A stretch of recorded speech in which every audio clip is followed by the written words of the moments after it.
Okay, I'm going to recording in progress. Yeah, I find it very natural to say a hoarse voice. I do. I think it's Uh-huh. quite a common adjective for voices, but there are a husky voice is very similar. Husky, like the dog, husky. It's very similar. It's also a hoarse voice, where you kind of speak like that when you've been speaking a lot. Can I say I'm voiceless? I wouldn't use that adjective, actually. I wouldn't, not usually for a hoarse voice. We do say, what do we say when somebody can't, somebody loses their voice? We do say you lose your voice, but that's more than hoarse. That's where you actually can't speak, or where very little comes out and people can't even hear you when you lose your voice. And Like yeah, scratchy voice, something like that. well, I think that's more like hoarse or husky. Hoarse or husky is what we use for when it goes like that. But when somebody really can't say anything, that's Just let losing me. your voice. You lose your voice when you really can't hear the voice, when it completely goes. And I think that's what you mean by voiceless. Usually we say, oh, he's lost his voice, he's been talking all day or something like that. Okay, thank you. Good to know. Okay. Okay, so I think we'll go round and do the pictures like always, because that seems to be quite neutral, but you can always tell me a story if you prefer. If you've read something recently or you've watched something. I know there are some great short stories out there which are quite nice to retell and which you can in very, very short time. I see Alina, one of my students. Hello, Alina. Hi, nice to see you. Nice to So see you. Long time finally, I no managed see. to connect this, and I missed you. So it's a great pleasure to see you. Fantastic. Yeah, fantastic for coming. I'm really pleased to see you. It's great to see that you're still interested in English. You're still carrying on your, Of course, yeah, of course. making progress. I don't know this, but I'm continuously trying to improve my English. Yeah, but yeah, Excellent, excellent. yeah. Okay, well, let's do the pictures then. We'll start with Louisa. I always just start with the first person that I see. And so, Louisa, I'm going to share my screen and I'm going to share the latest picture that we've got up to. It's called the comedian or humorist. Hold on a second. I'll just quickly share this screen. There it is. Okay, can everybody see it okay? Yeah, I can see you very well. Yeah. Excellent, okay. excellent. I can zoom in if you want me to zoom in any closer, but I think it'll be okay like that. But I will put any vocabulary that I forgot about. Yeah, I'll put vocabulary as it comes up. But what do you see in the very first picture? Well, I see a old man walking An back. old man. Yeah, it's going to be uh, an old man. An old man walking back and forth, something like that. Good, excellent. Yeah, while smoking, he looks like a little bit thoughtful. Maybe he's worried about something that's it's gonna happen. Good. And yeah, it looks like that he's having some trouble with his wife, I guess, or maybe his child, because I Good. see he is not face palm, but just touching his head in in a strange way. Good. Yeah, he looks worried. He looks anxious about something or depressed. Oh yeah, maybe they are depressed. I have no idea about what he's are worrying for. Maybe because What he's in the worried about. What he's worried about. worry about, I see a typewriter. How do you call Yeah, typewriter? that's it. That's right. It's a typewriter. Okay, typewriter. Yeah. Maybe is writing a letter to someone he is going to leave. Maybe he is going to have an affair. Okay, maybe he's going to have an affair. Something, certainly something dramatic, because he looks really, really stressed about something or worried or angry. Yeah, Good. he looks like he looks angry even at a dog, because he's about to smash a dog. Like What do we say with the foot, though? Think about football. What do we say? He's about to. kick. Good, exactly. He's about to kick the dog. It does look like that on that one. He's about to kick the dog. And a few other words. What do we call what's coming out of his pipe here and falling on the floor? Oh, tears. No, from the end of his pipe. So same as in a cigarette. Yeah, Ash. exactly. We've got ash going on the floor. Yeah, the ash is falling on the floor from his pipe, just to get some extra vocab. And what do we call, Louisa, what do we call the part under the teapot? A tray, a Good. tray. Yeah, a tray. He's shouting at the, I don't know if it's the servant or Yeah. something like that, but she's carrying a tray with tea. She's almost dropping the tray. Yes, Excellent. so it's about to have a tea with someone, but looks like that is very nervous, and so it thinks that it's instead of having a tea, he prefer to put his feet in hot water. Good. Excellent. Yeah. I don't know Relaxing. how do you call this routine when you have this type of treat for yourself when you. I'm not sure. I don't do it. But I'm not sure. But he put his feet in hot water is great. A bowl of hot water. Yeah, actually, I read somewhere this kind of you get something like that in a spa usually, and I can't remember the name of this treatment for your feet, but I'll let you know later. I'm gonna. Yeah, okay. It has a special name. I'm sure it does. I wouldn't know it. I don't often go in the spa either. My wife likes it. She likes the spa. Okay, so we are getting this foot bath, maybe. Good. Okay. Yeah. Yeah. That works really well. Yeah. He's bathing his feet. You could use the word bathe, I suppose. He's bathing his feet in hot water. Okay. Looks in a rush, going outside. Going back to his work with his typewriter. Good. He's a comedian, I think. This is the idea. Ah, okay. He's a comedian. Okay, so I forgot your introduction. Yeah. So I think he's looking for an inspiration to write down something really useful for the readers, maybe in future. So it looks worried because he has finished all the ideas about the topic he's going to. He's run out of ideas, not finished ideas. He has run out of ideas. We Oh, no. don't use finished for coffee either. We don't say the coffee is finished. We say we've run out of coffee. You know, I find it quite strange when somebody says the coffee is finished. I understand it, and it's not. I wouldn't want to say it's wrong, but it's not what natives usually say. They usually say we've run out of coffee, and certainly he has run out of ideas. He's got no good ideas left. He's run out of ideas. Just a question. Do you use this phrasal verb to run out of something even in an essay, for example, in academic writing? If it's very academic, perhaps there's a better word, because some phrasal verbs are quite informal, and I suppose it is used quite often informally. But, something like we've run out of time, I don't find that slang or anything like that. It doesn't feel like slang to me. And so I'd still say it's acceptable in an essay. I don't see any reason why you wouldn't describe, say, Captain Scott on his journey and saying by day 15 he had run out of food, or I don't think he ever did run out of food, but I can imagine saying that if that was the case. Yeah, because I thought that Dave, you could say yes, the writer's block. Writer's block is another good way, of saying run out of ideas. Certainly, he has, and we would use have then to have writer's block. Yeah, very good point, Stefano. It's good. Sorry, Louisa, what were you saying? It slipped my mind. Okay. I thought that this phrasal verb to run out of something was just used mainly in spoken English rather than in reading English. It's a phrasal verb, and for that reason, it is used a lot in spoken English. Certainly, it's a very important verb. You've got to use it. I would never avoid using run out of. Not under any circumstances. I think in an academic essay, yeah, you will see it in academic essays. It's certainly a really common verb. I don't think of it as slang, certainly not. It's okay, yeah, it's a verb that you would use in informal speech, but sometimes there's not a great deal of difference between formal and informal, and it's in the dictionary, it's 100% a bona fide word. It's, I would use it, certainly. I think it makes you sound fluent and natural.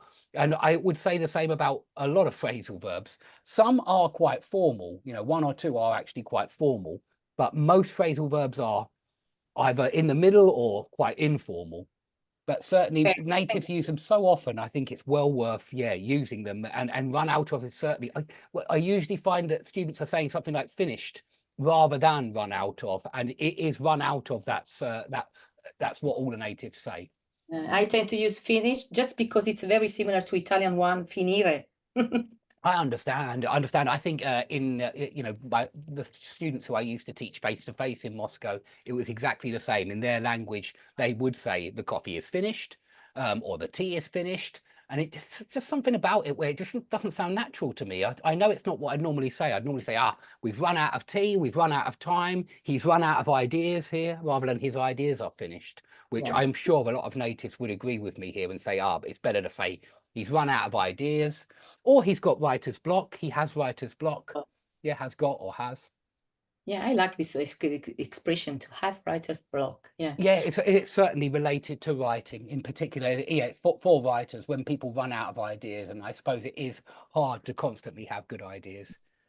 Okay, so moving on. Okay, after trying to write down something, he resume. No, resume is to Yeah, he resumes. Well, resume. maybe, He okay. resumes. Oh, he resumes the walk Uh-huh. and go to the stage Good. to act or to have a rehearsal. Good, yeah. To perform, maybe. To perform. A rehearsal. Or maybe just to try having some reaction from the audience. Yeah, there's an audience there. That's why I wouldn't call it a rehearsal usually. Well, I mean, maybe you rehearse in front of an audience. Sometimes I'm sure actors do. Yeah. Yeah, he's performing to the audience. And what are the audience doing? Yeah, the audience just laughs. Is audience plural or singular? Singular.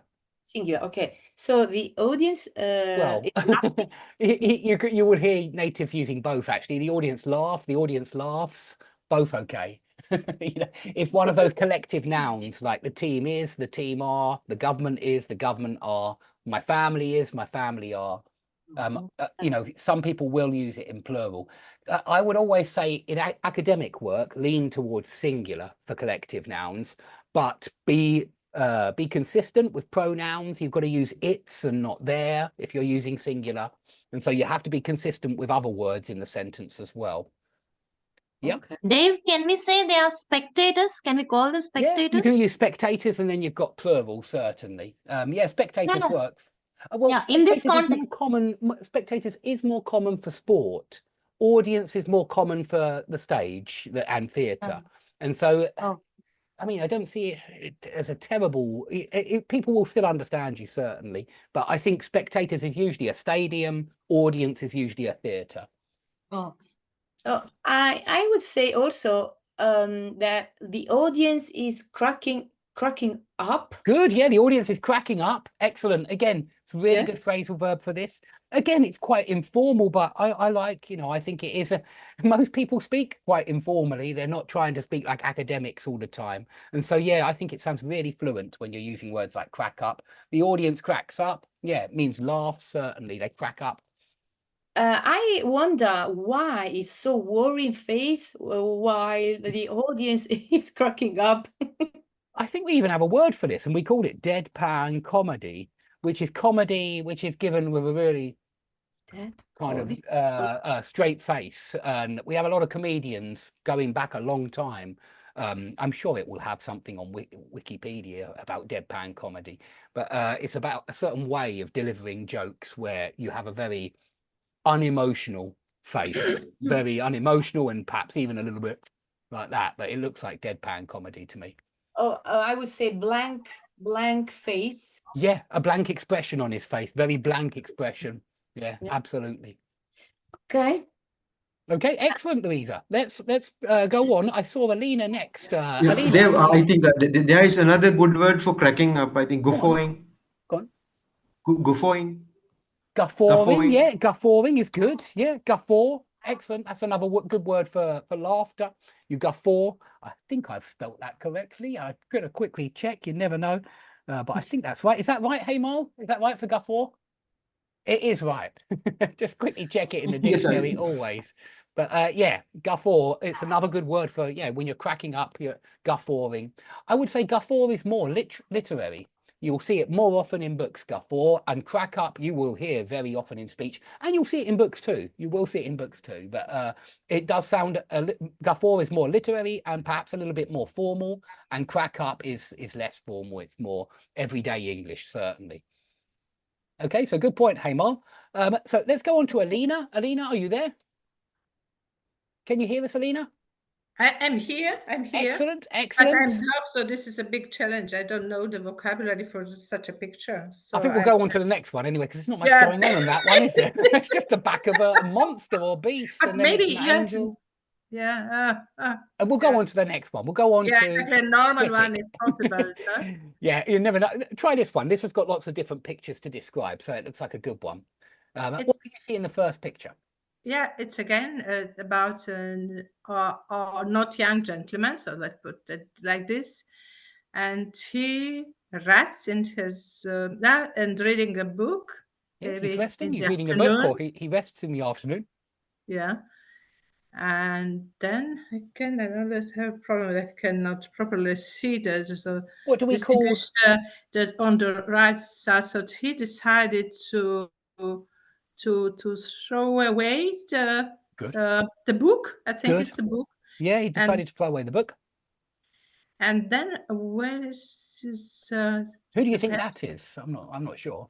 I am not sure. I'm not sure what is this. Is an animal or is a Yeah, that's weird guy. I'm not sure. Is it some kind of servant?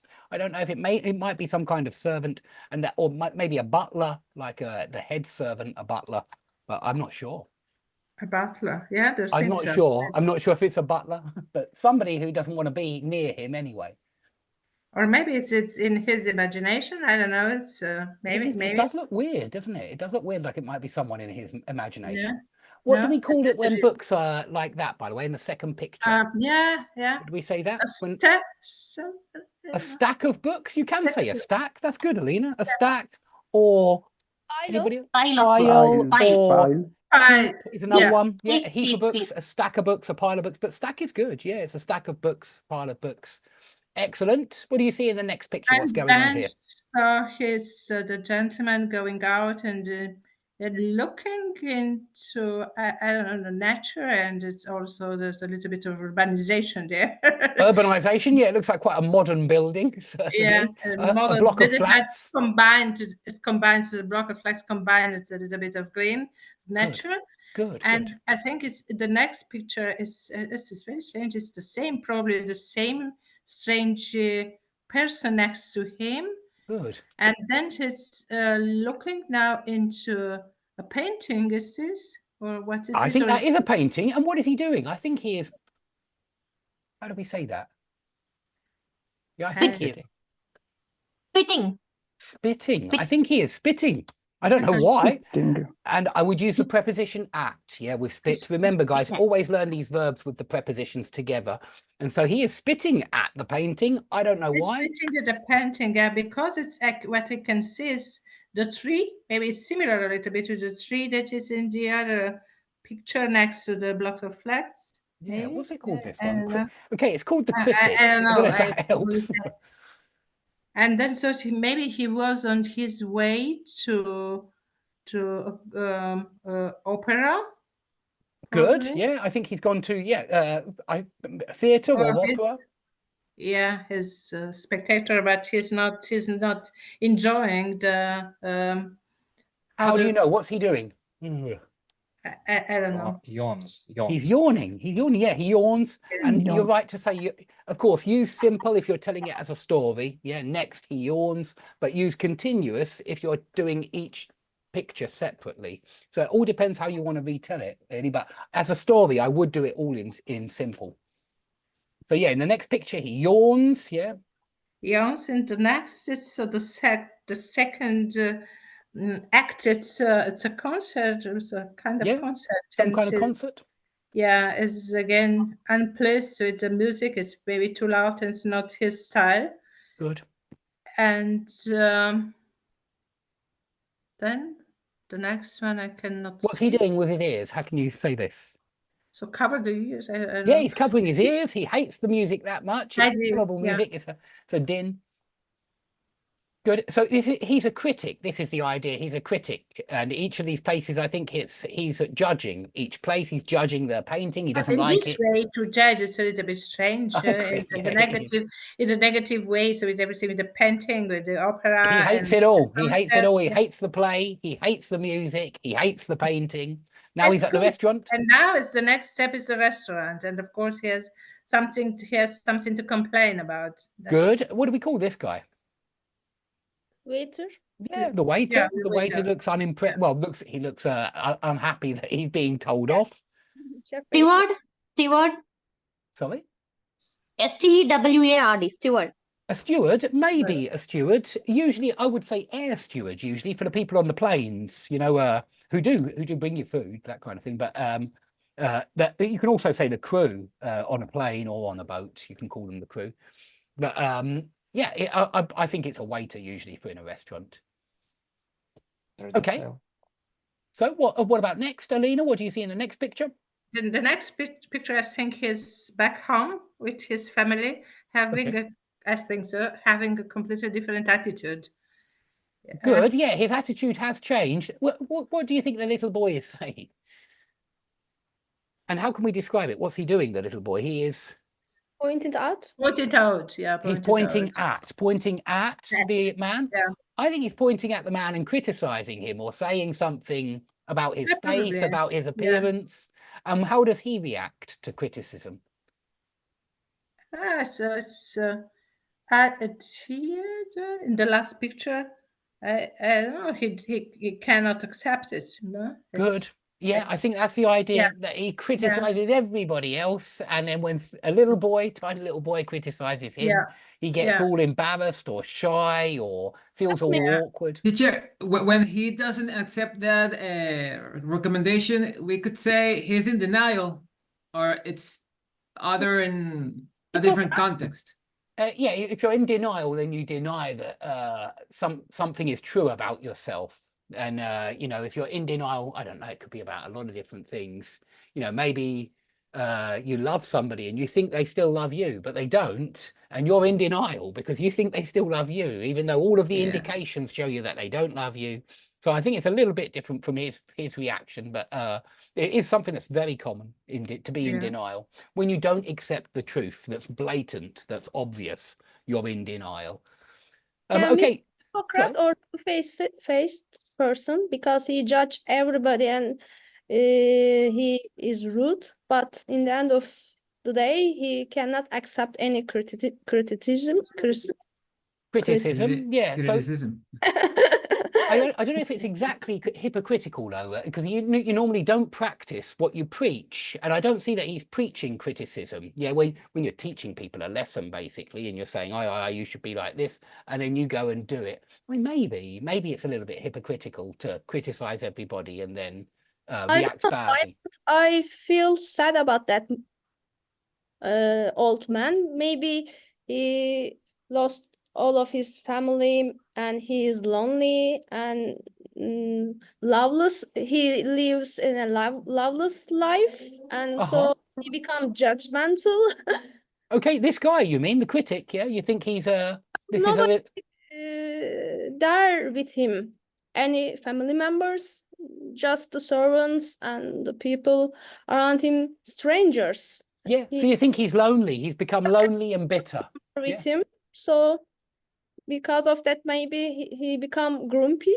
yeah, perhaps indeed. Yeah, indeed. Perhaps it's made him bitter, made him that because of the toddler and the young lady, and they reminds him his grandchildren and daughter.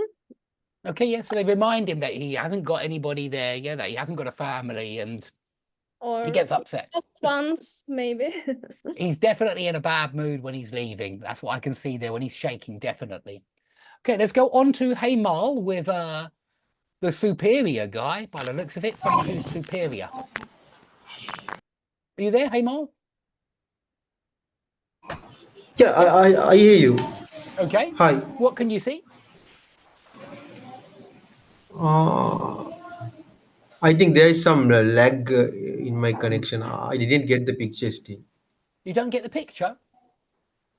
Yeah, you better go to the next person. I will Okay, yeah, leave no and problem. rejoin. Okay, Stefano, you're the person I can see right below me. Stefano, Hi, how are you Dave. doing? You good?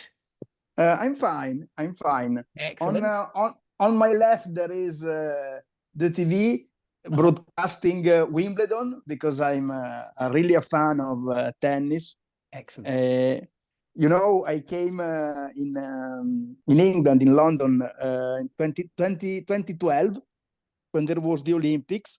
But I just went there just before Olympics started, and just with the purpose of going to Wimbledon's museum. Okay, just to see the Wimbledon Museum, yeah? Yes, and then you know what happened? When I reached Wimbledon, I was going in front of the stadium, and there was a guardian, a steward, who was telling. Do you hear me, Dave? Yeah, you're still here. Who told me, hey, no, the museum is closed. And I told him, I came here from Italy just to see Wimbledon's museum, and now you're telling me that it's closed. Please, I was begging. Did they let you? Did they let you in? Did he take pity on you? No, he told me, hey, we are afraid of terrorists because of the Olympics. And do I look like a terrorist? I told him, this is incredible. Crazy. And then in the end, maybe he had a little bit of pity of me, because he gave me a free ticket, telling me that when you will come back here in London, you will come here and go to the museum. Hold on, free. say that again. There was a little slight mistake there. And he told me. Can you see what I've written? Can you see? You just said, when you will come back here, you will. There's a small mistake there. What's the small mistake? Wait. Will. Okay. When you're coming back here, no. Yeah, when you come back here. Yeah, exactly. No will. When you come back here, you will enter for free. Maybe that's now good, it's better. Ben. Yeah. So you had a good rapport a little with bit him. better. You managed to persuade him to. I have that ticket, but I've never used it, and I have here in my house. Maybe one day I will come back again. That's it. You have to come back now. You've got free entrance. You have to return. Yes, I have free entrance. It's one of my dream, but that year I was really disappointed because for terrorism. Please, really, it's the excuse for everything nowadays, isn't it? Why can't I do it? Really. Terrorism. That's why. Really, that's why. Anyway, it's like this. Okay, Dave. If you want, I can ask you a question that I saw. Or better, that I listened to during my listening. To a soap opera, an American soap opera, or this is from a movie. Just a moment. Sorry. Okay. This I already asked you. Oh, this is a kind of a dark sentence, but anyway, the sentence is this: If I knew I was dying, I would want to do everything I always wanted to do before I got sick. Okay. What I wanted to ask is this, because it sounds wrong at my ears. I would want, because I don't know, but I always studied I would like. Sometimes I find want with the would conditional. But I don't like it because in my ears it sounds right. I would like. You're right to say you can't use would want as like would like. You can't. You can only use it in second conditional. where would want will be correct, certainly. If I were dying, if I knew I were dying, and yeah, you said was, and sure, lots of people don't use the subjunctive anymore, and they probably didn't in the American show. In British shows, I think they definitely wouldn't. It's very rare you hear people in Britain still using the subjunctive, and so that's the word there. That's why I put it there, just because that's the subjunctive. That's the more academic, formal version. If I knew I were dying, I would want to do everything I had always wanted to do. Yeah, So you can use this form only in combination with the subjunctive. You're telling me this? the were, yeah, the were is the subjunctive. That's nothing to do, that's not connected to the want. Want is possible after would, but only in second conditional. It's not possible after would, as in I would like. You know, we have a few verbs which work with would, which aren't really second conditional. I would prefer, I would like. Sure, those are both very common, and I would agree that you can't change would like for would want. Certainly not. You can't. They're different. I mean, would want is not possible to be used as would like. It's not. But it is possible in second conditional. You know, in second conditional, it's good. You know, I'm sure there are other examples. So if I, you know, if I hypothetical situations, teacher, is that? Yeah, for second conditional, for hypothetical situations using an if. Basically, yeah, you will see would want then, because I think would like is not exactly second conditional. It doesn't usually come with an if. Yeah, you say, what would you like for tea? I would like, you know, I don't know, steak for dinner. You're not saying I would like steak for dinner if you were. Yeah, it's not that. It's not second conditional. You know, when you say I would like and you mean I want. You know, so would like just means want when it's not in a conditional. And I agree, we never say would want, we say want to mean would like. That's why, because I felt first it's really rare, this kind of form.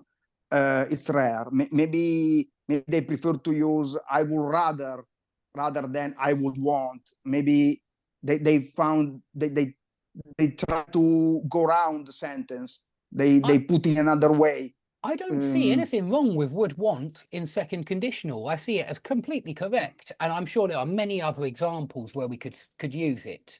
You know, something like, if I were on the beach now, I would want an ice cream. Yeah, I see that as perfectly normal, meaning that that's probably what I would be wanting just because it's a hot day. And so if I were on the beach and it were 25 degrees, I would want an ice cream. Yeah, okay, now I know, because instead I would have said, if I were on a beach, I would like to get an ice cream, and instead no. You know, that's slightly different from I would like to get. I would like to get. In fact, I don't really like would like in second conditional. Sounds a bit odd to me. You know, would like is possible in second conditional, but it's not the same as want. Yeah, it's not the same as want. When you say I would like an orange juice or I would like some water, that's want. And it's not the same as would want. You know, we have to make a distinction there and kind of see would like as something which means want, and not. It's not the same as the. I would not say, put it like this. I would not say, if I were on the beach now, I would like an ice cream. I would say, yeah, I would want an ice cream rather than I would like an ice cream. It doesn't sound quite right in second conditional. Perhaps I'm overthinking it. It's possible that I'm overthinking it. If I were on the beach now, I would like an ice cream. I would have an ice cream. I would eat an ice cream, but I wouldn't say I would like an ice cream for some reason. Sounds a bit odd to me. You know, would like I think of as just for want and not for second conditional. It's okay. It's okay. Okay, yeah, it's a good question, because I agree, it's confusing when you start to think about these really questions more and more. It's really weird. I wouldn't use, my advice is, I can't think of a time when I would use would like in second conditional. I think it sounds odd to me in second conditional, just because usually it's not in second conditional. Usually it's I'd like this, I'd like that. I can imagine it in second conditional as, you know, if you're thinking of it, using it in a conditional way and not using it as want. You know, so something like, sure. Can't think of a good example now, but yeah, it seems to me we don't often see would like in second conditional. But I might be wrong. I'm not sure because perhaps I've jumped the gun and perhaps I just can't think of one which makes sense to me. But yeah, good Okay. question, certainly. Thank you, Dave. Okay. Yeah. So do you want to do the picture or? Yes, it's okay. Okay. It's okay. So what can you see? So there is a big man, and a little boy. The little boy is I don't know the exact verb. I forgot now. Yeah, I do this all the time. For what he's doing, Whistling. He's whistling. He's whistling. Yeah, he whistles. He is whistling, and then there is this man that doesn't give way to the Good. boy. He blocked the road of the boy. So the boy wants to go on in his walk. Yeah, he wants to go past. We usually say he wants to go past. He wants to go past him, and the man is always in front of him and not letting him to go past him. Not letting him go past. Yeah, go no past two with him. let. Not letting him go past. Let somebody go past. Okay, not letting him go past him. So I don't know what his intentions are. Now let's see. He looks a little bit aggressive. Good. What do we say for that when he's doing that? Maybe he's putting up his sleeves. Good. Like yeah, you this. can say putting up. I would normally say rolling up, but you can say he's putting rolling up. I like putting up. Still, it's a good option. Certainly. Next best one. Next one. He's putting up his sleeves. I don't find it a mistake. I don't. His sleeves, and good. this is a clear sign of aggression. This good. is yeah. He's getting his muscles out. He wants to show his muscles. Yes. He wants to show his body's muscles. No, he wants to intimidate the boy. Good. And the boy maybe is asking, "What are you doing? Why you are behaving like this? What do you want from me?" Good. And then the man try to fist him, try to hit him, to punch him, to punch him with the fist. Good. But the boy is really fast. Good. And is able to sneak through his legs, to sneak through the leg of the man, and the man falling down on the street. And so in some way we can say that the whistling boy knocked out the big man. Yeah, excellent. What can we call the little boy? What adjectives can we use to describe him? When you're very agile. Good, very good. Yeah, is that an Italian word as well? Yes, agile. Okay. Agile. Okay. Just same spelling. Same spelling, similar spelling. sound. Excellent. Totally similar. Sorry, Dave.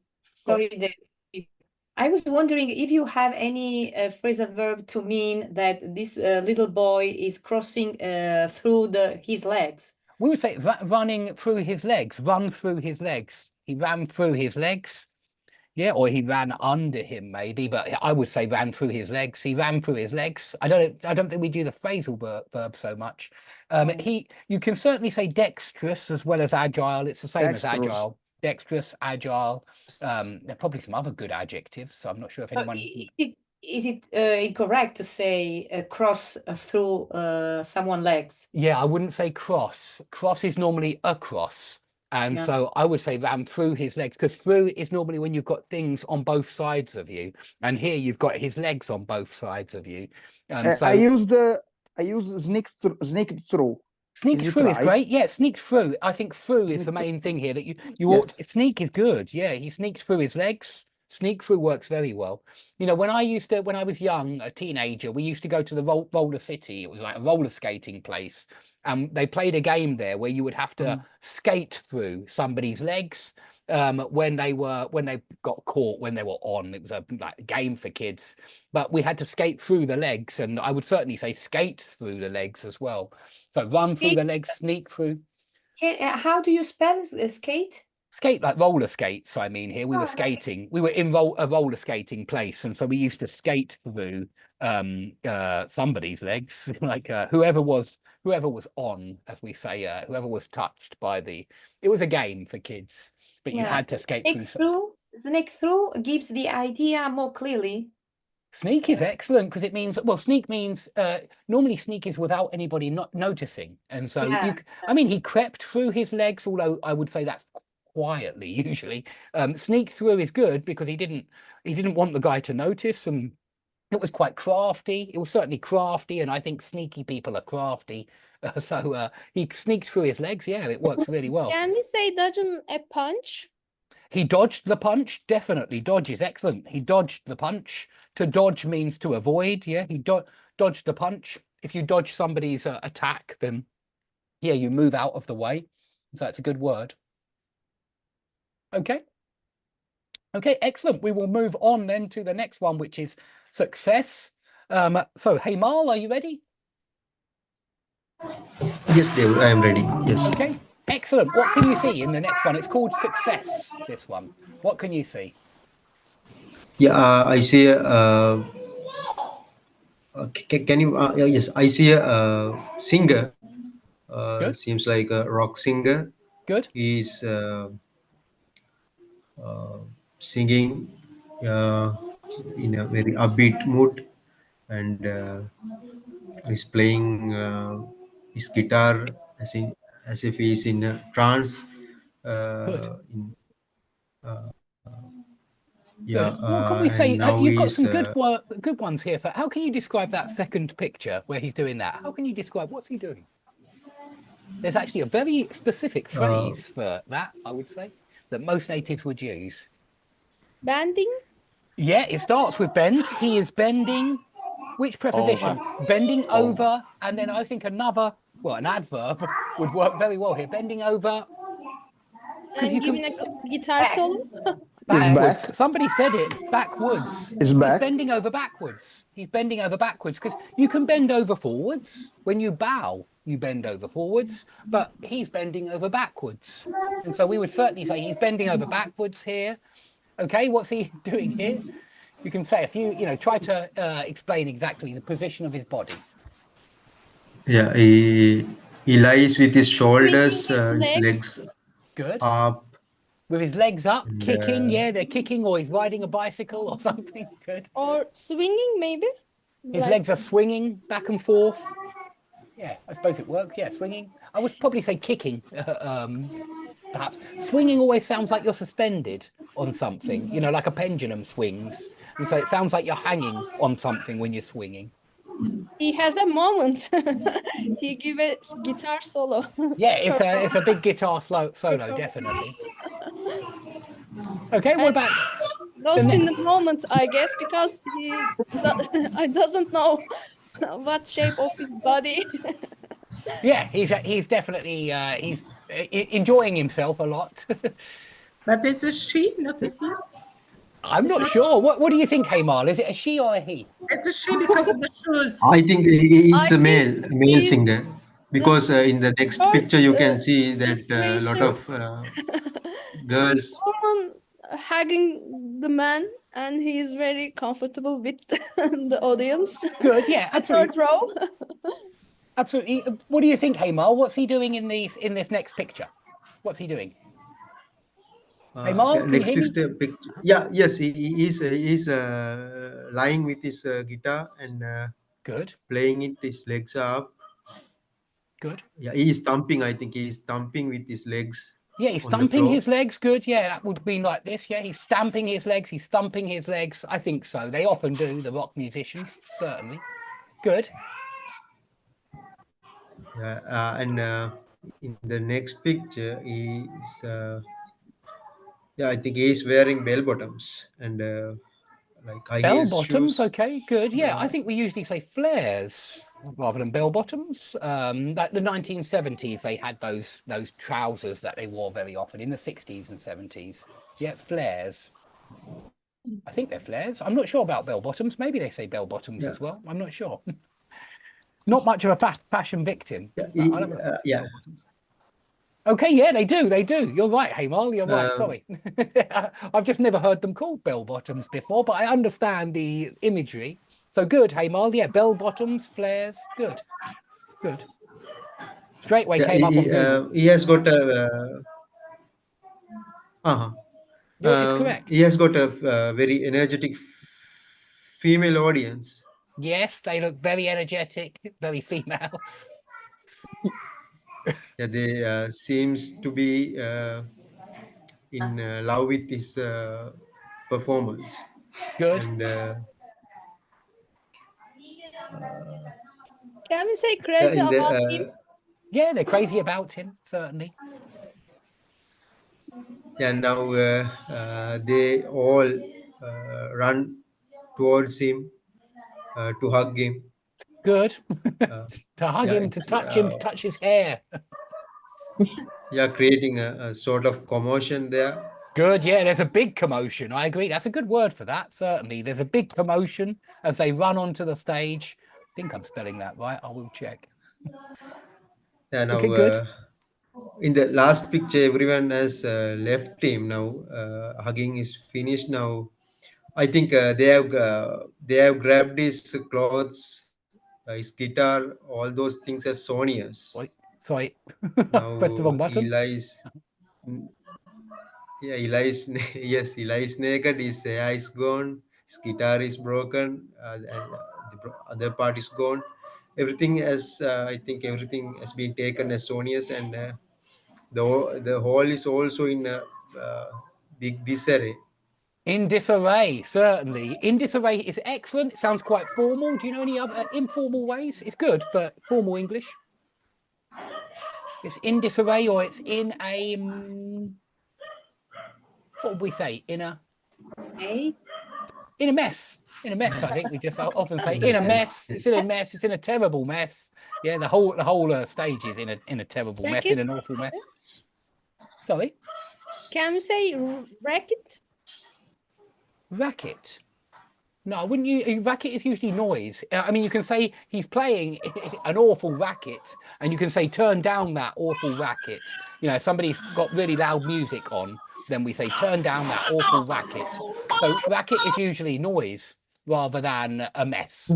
Yeah. Can we say, Dave, that the crazy fall apart the guitar?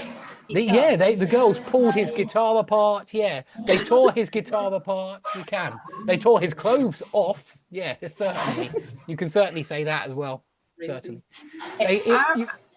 How do you define this behavior that these women are doing when they go all over the singer? You can say they're in hysterics or hysterical. Oh I mean, be careful because they're kind of hysterical. It seems to me, especially when they're screaming and things like that. We do say, yeah, they're hysterical. Somebody is hysterical. He has a toxic relationship with his fandom. Okay, yeah, he has a toxic relationship with his fans, possibly. They certainly don't seem to have done him much good there at the end. But he seems to like it there. He's got a big smile on his face as they're attacking him. But okay, excellent. Swollen eye. His right eye is good. Yeah, swollen. Somebody's punched him. One of them's punched him. It gets violent sometimes. I think they are violently devoted to him. But okay, excellent. Let's go on to perhaps Snehal. Yeah, are you there, Snehal? Yeah. Hi, I'm Okay, there. have a look at the next one. You can see this one's called The Blues. What can you see in that first picture? The man is walking somewhere with his sax. No, I don't know what to call that instrument. Sax, yeah, saxophone, sax. It's good. He's walking with his sax under his arm. It's good. Maybe he wants to have. Zobacz. Jakaś babka, jakaś hinduska. Halina, tam mają angielski przecież. Yeah, I'll just mute you for the second iPhone.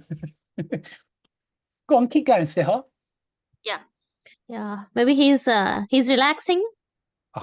Here on a bench. Yeah, I think he's had a And, long day, perhaps a long play. He's been playing for a long time. Maybe it's not a bench, it's a bed. It's his bed, I think. Yeah. I think Yeah, so.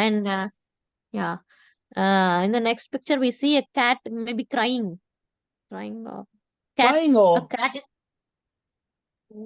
Mewing. Mewing, good. Yeah, mewing. I like that. That's good. Mewing. You can say Yeah. meowing as well, but I think it's mewing. There is a difference, you Mewing. know, between mewing and meowing, because mewing is more like, or it seems to be. Am I making it up, Kenneth? I've got two cats, and they do make different noises. And it seems to me like mewing, the boy cat, I would say, my boy cat often mews. He's intact. In other words, he hasn't been chopped or anything like that. And it means he's often mewing for the opposite sex, I think. He's trying to find a girlfriend.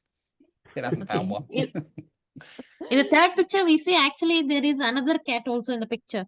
Yeah, so the cat is probably mewing. That's what I thought. I thought it looked at the other cat and it started to mew. Yeah, and that sound is disturbing. And the man Good. woke up. And the man Good. wakes up and he throws a bucket full of water onto the cat Good, good. Yeah, good. just Excellent. to shoo it away. To shoo it away. Good. You can shoo it away. Yeah, just to shoo it away. Excellent. I think it's SHOO. Yeah, Yeah. I think. But still, the cat goes on mewing, Good. and the man is finally awake.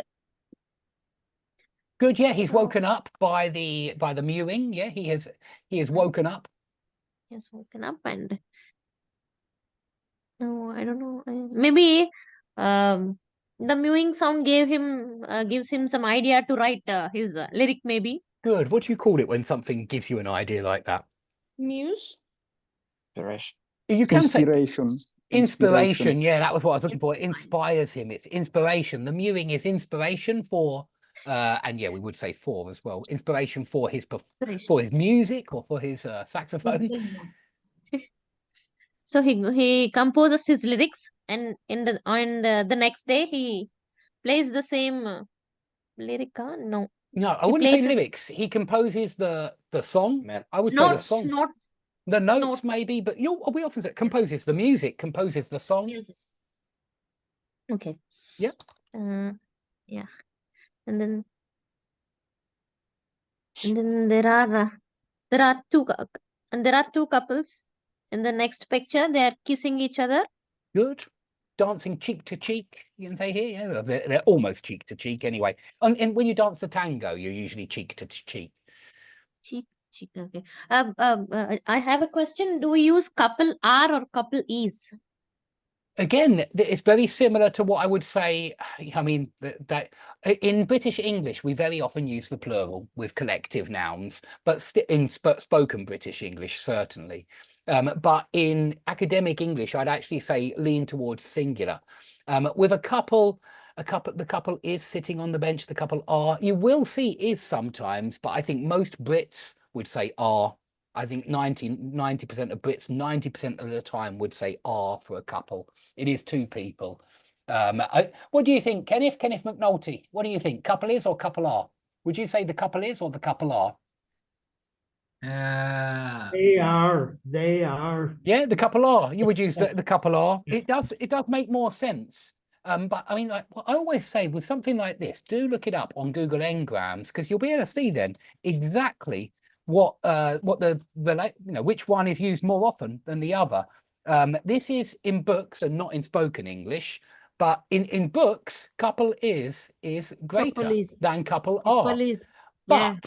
But I have read couple is. I mean, still, it's not what I hear. When you hear spoken English, you hear couple are most of the time. I'm sure 90% of the time you hear the couple are, the couple were. But in written English, couple is dancing. Yeah, I would say in academic written English, Yes, I'm still pretty sure that in most books, if it's like a young adult fiction or something like that, I don't think it will say couple is. I think they will say the couple are sitting on the bench or the couple were sitting on the bench. I just think with collective nouns in spoken English, we do usually use the plural. We normally say the government are, and it's just because we're thinking of them as a number of different people, as a they. With a couple, I think of a couple as a they. There are two of them, and so it makes more sense to me in a way. Although I know that with team, with family, you can say my family is just like you can say my family are. I would say that both are correct, you know, with collective nouns. I wouldn't want to say that one or the other is better. And again, you can look it up with family is, family are. I'm quite curious to see now which one's going to come out top. So family is comes out top Yes, again family in is. written English. Yeah.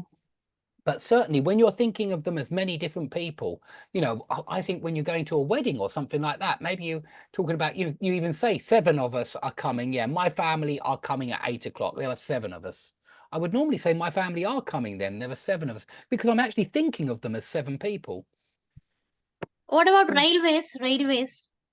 Railways? Teacher, I've noticed something. Sometimes when people are talking, they, not always, but sometimes they prefer to use the word that is less demanding when referring to pronunciation. For example, when they are asking, what do you mean? Sometimes they don't say what do, the D sounds like an R, they change the pronunciation and say, what do you mean? They don't say, what do you mean? And maybe because I'm checking Youglish, and it's, I don't know how to use it correctly, but this time that I'm I'm typing the word, the phrase, the couple is, I'm selecting UK English. And it is showing me 638 results with the phrase the couple is 638 videos. And when I use the other entrance are, yeah, the couple are, I'm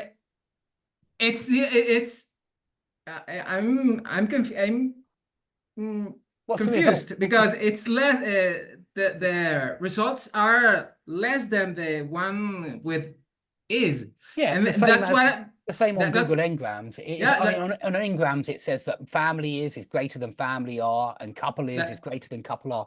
But remember that Ngrams looks at books. Does Youglish look at spoken English? Yeah, that's why that's my point. That's why I'm trying to find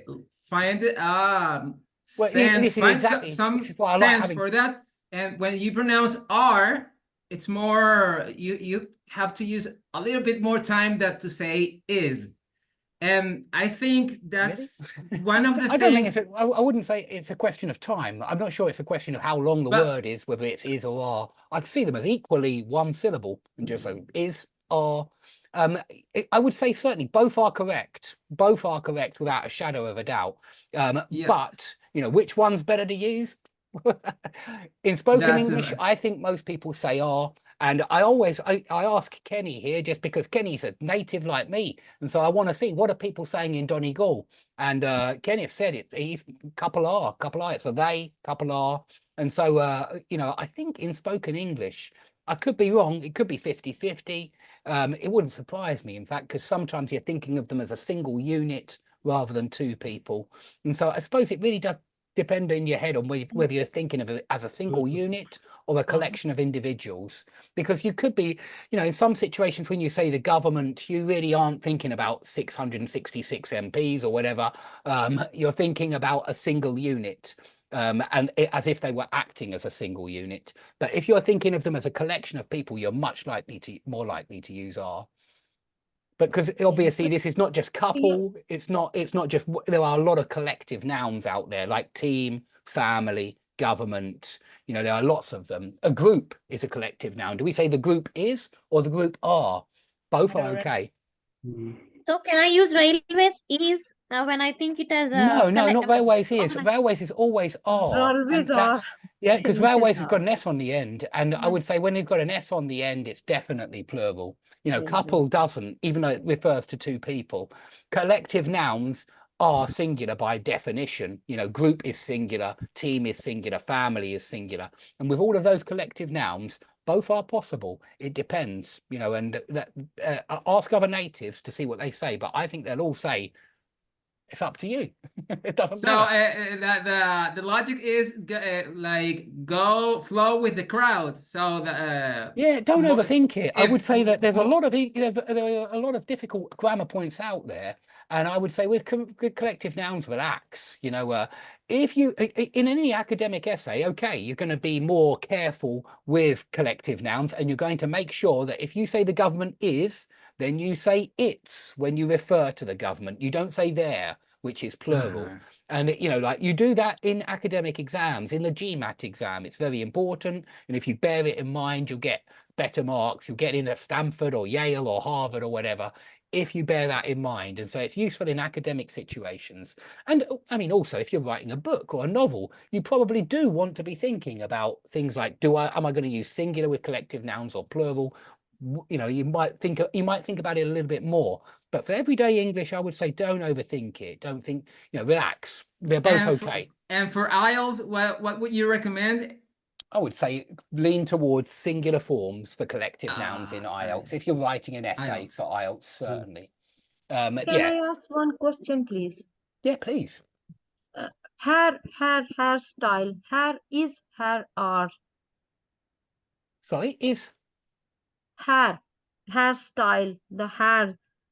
Basically, hairs are plural. Lots of hairs, just like family. Yeah. hair is singular usually and uncountable. You know, it's an uncountable noun. We use it uncountably. We say, you know, he has blonde hair. We don't say he has Yes. blonde hairs. Yes, hair only, not s, without s. Yeah, And it's it is singular. uncountable because it's uncountable. We call those nouns uncountable. Okay. Not that I've got it wrong, but Okay, thank you. uncountable. Yeah, and Thank you. I understand what you mean, that it's not always uncountable in other languages. I know quite often it's not. Yes, They do yes. use the plural, but yeah, we use it always uncountably. You can say hairs if you see 2 strands of hair in your soup. You might say, "Oh, there's 2 hairs in my soup." That's possible. When you mean a strand of hair, then you Yes, can yes, I say understand. 1 hair, 2 hairs, 3 hairs, but it's very rare when you want to say that. Usually you just mean hair, and as a mass, it's uncountable. As an object where there's lots of it, it's uncountable, certainly. Yes, we basically the second learner, we have confusion with the on first language. In my language, hairs are plural. That's why.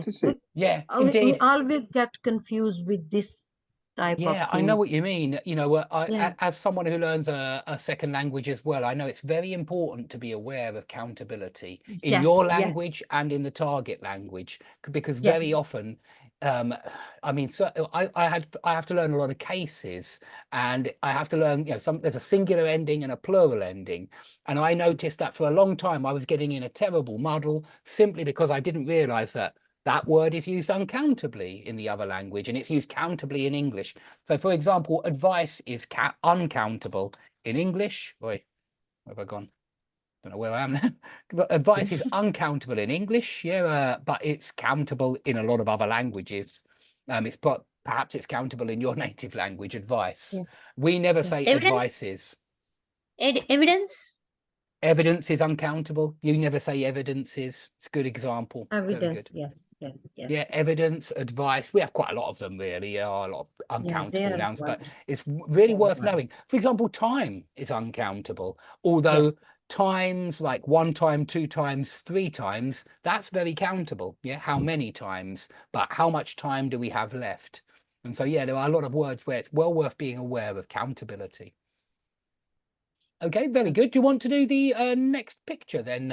It's Nihar. Did you do this last one? You did do this last one. Last image I have to. Yeah. Okay. Yeah, the man has completed successfully his concert. Good. Maybe. Yeah. Good. Good. Yeah, the people are happy with him. They're Good. satisfied. What's he doing?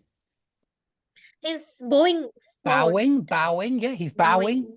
It's hard Bowing. because it's one of those words where it can be pronounced bow if it's a noun. Yeah, a bow. But to bow. This is why English pronunciation is a nightmare. You get the same word, it's spelled exactly the same, and it's pronounced differently. To bow, a bow tie. He's wearing a bow tie. Yeah, he's wearing a bow tie, but he's bowing. Bowing. Okay, very good. Excellent, Snehal. That was brilliant. So perhaps let's have Kenny. Kenny, are you gonna come on next, Kenny? Yep. Okay. Right. Okay, we've got two Kennys. Sorry, let's do Kenny from South America. Kenny, where are you in South America? No, please, you go first. You go first. Kenneth can come on afterwards, but you go first. Are you in Colombia or Peru? Where are you? Peru. Yeah. How do you say when a person you have another person with the same name? Namesake. Good. I was thinking, what was it there? Good. Well done, Mikita. Well done. Yeah, namesake. He is your namesake. Exactly. Namesake. Okay. So you tell me, teacher, when we start. Yeah, please. Okay, the guy is sitting on a like a chair, and it's playing the drums. He's playing the drums. Good. Yep. Now, should I move on to the next picture or continue? Okay. Tell the story. So then it's like a different guy. Maybe they are a couple is coming into a restaurant while the drummer is playing the drums. I would say a couple comes into the restaurant while the drummer is playing the drums. You can use his playing for there because that's the longer action, but they come into the restaurant. Okay. I actually recommend mostly in simple for the story. They're approaching a table. The guy is taking pulling out the chair of the table, and good. Yeah, he's pulling up the chair, drawing up the chair. Okay. Well, he pulls up, he draws up the chair. Draws up the chair for the lady. Good. And then on the third picture, the guy continues practicing with the drums. Good. The lady is watching the guy playing the drums. And maybe I think it's the waiter. Oh no, the husband maybe it's a little annoyed. He wants to go home, but the lady is still watching the man playing the drums. Good. Then she's more engaged on watching the man playing the drums while the guy is yawning. Good. He's yawning. Yeah, I think it's all gone. He's more bored. And then they are at home. They finally arrive at no, I think it's a few years in the future. It's a flash forward. Okay. Yeah, a few years in the future, the lady is cooking. Good. And maybe it's like a restaurant. She's preparing the food for the customer. And the guy is sitting on the table. Sitting at the table. Sitting at the table, yeah. Otherwise, it's on the table, but sitting at the table. At the table, yeah. Sitting at the table. Thank you, teacher. Sitting at the table. The lady is in a rush. That's what I see. Good. She's in a rush. What's the guy got on his face? What do we call that? I think people often forget this one. I mean, hair on the upper lip. Wait. Mustache. Mustache. Yeah, mustache. I pronounce it differently than the Americans. I think the Americans would say mustache. Mustache. The writing is correct. The writing is correct. Sorry, is with O and U, or just U? I think it's got an O and a U in it. I think I'm right this time with spelling. I think that's correct spelling. I think. Okay, sorry for interruption. It's okay. Can we say the lady is multitasking? She's multitasking. She is. Yeah, she's multitasking. In fact, you're right. The husband is doing nothing. I think they're married. I think they are married there. And I've got to say, the woman is doing everything there, and the husband is just sitting there doing nothing at all. Feeding the baby and preparing the dinner. Maybe. He's just gazing at his wife because he loves his wife. Yeah. Be amazed. It's with her job. Perhaps, yeah, perhaps she thinks it's her job to cook and clean and look after the baby, and She's a she's successful definitely housewife. multitasking. She But yeah, becomes a successful housewife. yeah, look, it's Sounds indeed, funny. perhaps she does enjoy the domestic bliss of She's moving as fast as her husband was doing when they were young. Oh, okay, good point. Yeah, I hadn't thought of it like that, Stefano. Well Yes, spotted. Yeah. So yes. they're both really good with their He looks hands. like Yeah, a drummer now. yeah, yeah, indeed. I hadn't thought of that. Well spotted. Yes. I think that's the meaning behind this Yes. one. Definitely, Stefano. Definitely. Excellent. What's she wearing on the front of her? Apron.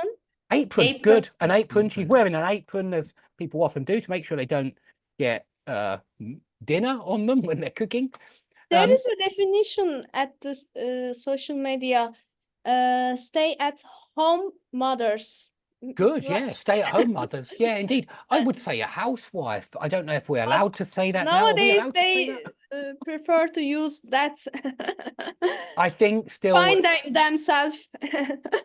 I mean, stay-at-home mum is great. You know, I understand it still. I think that's a good expression to use. But yeah, I don't know. Maybe somebody's got a problem with housewife. I'm not sure. They say house husband when the husband stays at home, so I don't see anything sexist in there. Nowadays Because it's a mouthful. roles are changing. But you know, you're right, because you know, I see that I'm not allowed to say actress anymore. Yeah, I'm not allowed to say actress, and I find that absolutely ridiculous. I think that that's language control, kind of like 1984, where they're saying, well, you mustn't say that, you mustn't say the word that you grew up saying forever. And Yeah, you know, like for me a it's normal. businessman and business person Yeah, people. there's definitely a push to try to take away all traces of gender from the language, and make it person, Yes. person, not wife, not husband. They don't like that. Yeah, oh, that's terrible that we give gender to people like wives or people. But yeah, I think the majority of people just still say whatever they like. You know, I really do. And I think that the majority of people certainly say housewife, even if they're not supposed to. And certainly actress, waitress. I would feel very strange calling a girl a waiter or an actor. I really would. It's just that I've never done that before. And it seems like a mistake to me to even do it. But I don't want to offend anybody. But I see gender as something that's, yeah, just in the language, and there's no point in trying to cut it out. It will always be there. Sorry. Nowadays there are non-binary peoples and they define themselves they and them. Yes, indeed. Yeah, It's there are quite different for me. How can you define yourself as a plural? Yeah, I'm lucky. I've never met any of these people, and so I've never had to suddenly rewire my brain into their thought processes. Because for me, I can't say they is. I mean, I can't, and yeah, I can't refer to a one person as an R, and so I can't do Silly it. for me. I couldn't get used to it. Yeah, it's something I think the majority of people just still use he and she and have no problem with that. And I also think that even with animals, you know, I know that lots of my students say, oh, I've got to use it for animals. I find that idea ridiculous if you know the sex of an animal. You know, I know the sex of my cats. One's a boy, one's a girl. And so I do say he for the boy and she for the girl. I certainly don't call either of them it, because it's so, you know, there's no affection with an it, you know, just like you wouldn't call a baby an it. And I think bringing up a child, that's child abuse to call the child it. You have to call them he and she, and the same with animals. If you know, if they're pets and you know the sex, of course you say he or she and her and that kind of thing. Okay, let's Dave, keep... Go on. Dave, I heard calling woman is a derogatory. Maybe it's pointing to some gender. I think Gender I think there's a lot of rubbish out there about, you know, that someone's going to get offended if they're called a woman. I would be very surprised if someone got offended for being called a woman. Well, a man might get offended if he's called a woman. That happens. But I don't believe that women get offended by the word woman. In fact, I think most women would be offended if you called them person or something like that instead, which to me sounds ridiculous. You know, man itself is a neuter word. It's not masculine or feminine. That's why it's in human. human is not only for men, it's for men and women. And mankind is not just for men, it's for men and women. So when somebody says chairman or fireman, you know, I don't see any problem with fireman for a girl. I don't, just because man is a neutral kind of word. Well, I see it like that, not a man. Okay, a man is masculine and a woman feminine. But I don't, you know, I'm still firefighter. Sure, why not? It sounds good to me. Okay, let's go on to Dylan. Do you want to do the next picture, Dylan? It's my turn. Okay. Yeah, I think so. There's a man, quite particular. He looks like a artist. Good. I don't I know, agree, he does. maybe painter or illustrator. Good. He is sitting at the desk, Good. maybe waiting for inspiration because his dustbin is full of the paper. Maybe he just scribbled something and get rid of the paper. Good. Scribble something. Scribble something, Good, that and is good. there is a toddler looking for attention, and he looks like curious. He looks curious, not he looks like curious, just because Okay, he after look looks curious. adjective. And the man spent a quality time with his family. The lady serving him a cup of tea. Good. And there's maybe fruits or dessert. We usually say fruit, just to let you know, it's normally uncountable. It's another one of these uncountable nouns where it's not normally fruits. Like sheep. I don't know why we don't say sheeps, but we don't say sheeps. And toddler also eats something maybe delicious because he looks content with the food his hands. And then he watching his child and also wait for inspiration. Maybe he takes his time, and then he draw something. I don't know, maybe a lady.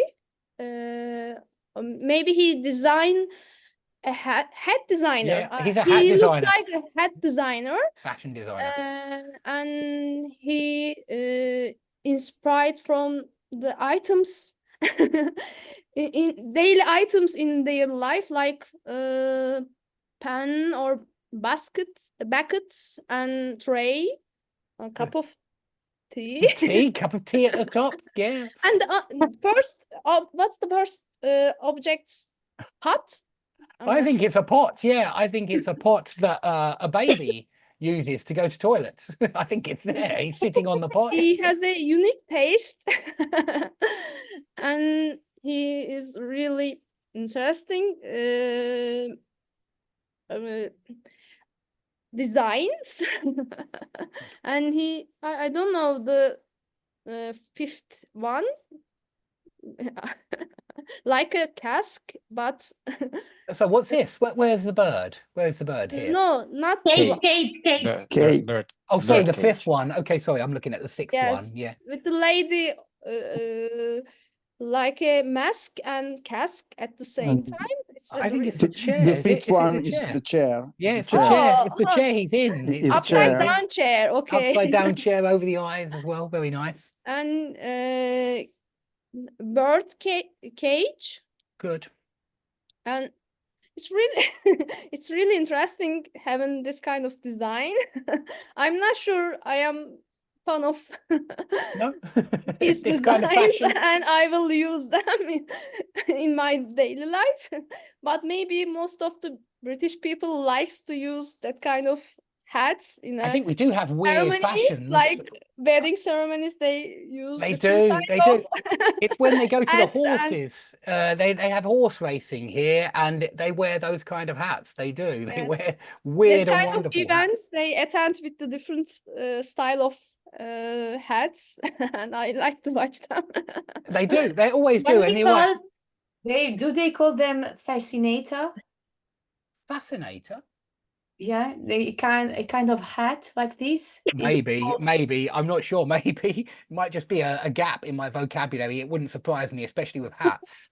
it's a But kind of French borrowed word. fascinator, I'm going to have a look for it. Fascinators. Yes, they do. They do call them fascinators. Definitely. This is it where I always say to people, don't be too surprised when somebody says a word and you've never come across it. It's like when you read a book. There's one on every page where you think, I might check that word actually, because I'm not sure what that means. I think it means this, but I think you always get it when you're reading literature, or I certainly do. I always learn new words, especially if the book's more than 100 years old. Then there are a lot of new words there.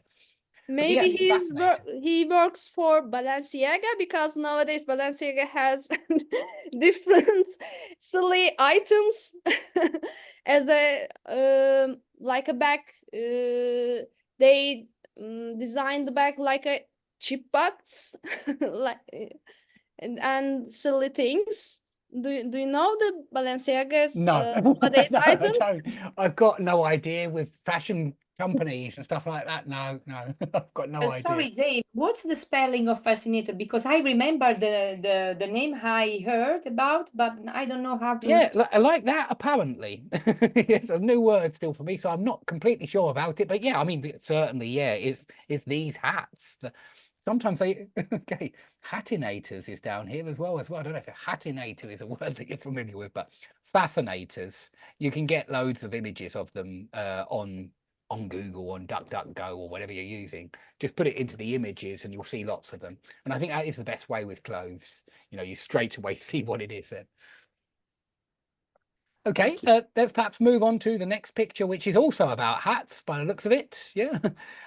So who is next? Let's have a look. Maybe Kenneth McNulty. Are you there, Kenneth? Yeah, yeah, Okay, you've got some hats. yeah. Oh, let me put you up at the top. There you are. Mm. So how would you describe these hats? Did you know Fascinator, by the way, Kenny? Yeah, I just You're a man of the world. That's what it is, Kenny. You're a man of the world. You're a man of experience. the mother of the bride usually wears a fascinator Okay, I did not know. for the special day. Yeah, for the big day. I mean, I know a lot of the women will often wear large hats for weddings. I think they like to get dressed up, and I think the English definitely like to get dressed up. Why I know? That's why I know this name, because when my daughter got married, I was looking for something like that, and I was in some British website, like some of them, and the name I saw, it was just Fascinator, and I was like, yeah, and that's why something rings a bell now. Okay. Yeah, it's a very memorable word, isn't it? It's very clear, fascinator. I think that's quite so close to fascinating that it's an easy one to remember. Yeah. Okay, Kenneth, what can you see? Well, I see the contrast between the men and the ladies. The ladies have great imagination, and the men are very uncreative. Good. They have the. So how can you call that? How would you call that hat? That's a bowler hat. I think so. Yeah, I'm not sure, but I think it's a bowler hat. Yeah. So the men are very conservative, and the ladies are very creative. Yeah, creative, original, adventurous. Yes, good, adventurous. They're a lot more adventurous with their hats. Yeah. Is it a derby hat? Derby hat. They do wear adventurous hats at the Derby, definitely, as in at the. It probably is a Derby hat. In fact, do we see a Derby? In United States, they call them Derby hats. They do they? Okay, yeah. And again, it comes up with a Derby hat. Yeah, okay. So in the States, they call them Derby hats because of our horse racing. Yeah, is that right? Yeah. Okay. So it's just showing a great variety of different hats. What do we call this part here where it comes in front of the face? Veil. Good. Veil. Good. Yeah, a veil sometimes, and obviously the bride has a veil on the wedding day. Yeah. To show mystique. Yes, yeah, indeed. Well, I think it's the idea is like when the husband, yeah, the groom, I should say, when the groom kisses the bride, he has to reveal her for the first time, as though nobody had seen her before. Okay, yeah. Anything else? Does anybody want to add anything? Any more vocab? You've got some more at the end there, Kenneth. What's going on at the end? I'm not sure myself, to be honest. Oh, okay, okay. So the girls are, yeah, the girls are being adventurous. He's being rather boring, and he sees that the girls are being adventurous. What does he decide to do at the end, Kenneth? He decided to join. Yeah, To to join. join in, to be Join in, yeah. adventurous. What kind of hat did he get himself? He got a cowboy hat. I think so, yeah. I would call it a cowboy hat, definitely a cowboy hat. Okay. And what happened? Not quite sure what he's collapsed anyway. He's in some kind of hospital. What kind of hospital do you think it is?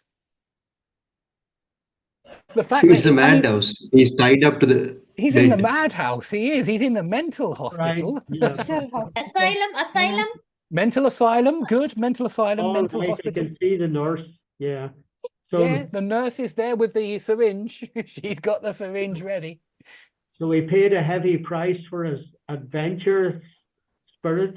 Yes, he did. He paid a very heavy price for his adventurous spirit.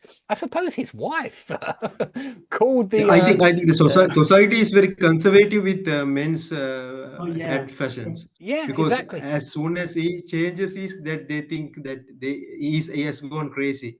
Good, yeah, we do say they- go crazy, go insane, go mad. We use go for all of those ones. Yeah, everybody thinks he's gone crazy as soon as he wears a new hat. Yeah. The lady has a crazier hat on and she's accusing him of being crazy.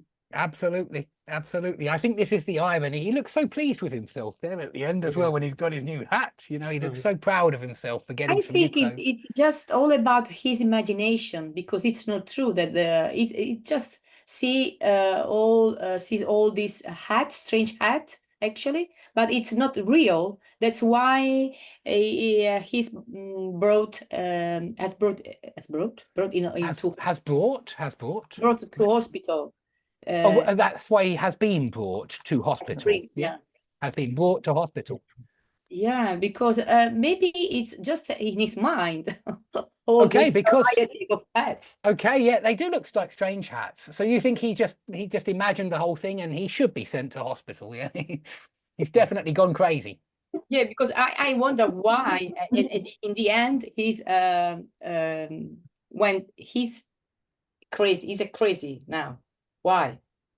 Well, I don't think he has gone Wife crazy. thinks he behaved out of his character because when the first illustration we saw they are very young, maybe beginning of their marriage. Good point. And then when times passed and he try new things and he gets courage to change his style, but she doesn't expect him to change his style. Maybe she's afraid of his behaviors. Behavior. Yeah, afraid of his behavior. It's very unexpected, unpredictable. Yes, because I always want to see something logical in all these pictures.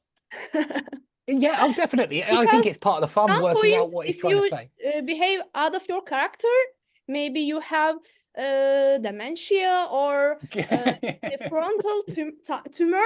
We talk about a lobotomy, medical disease. Why he's behaved like opposite of Tell me, Dylan, you're a doctor, Dylan. Tell me, is it normal to listen on somebody's head when they go crazy?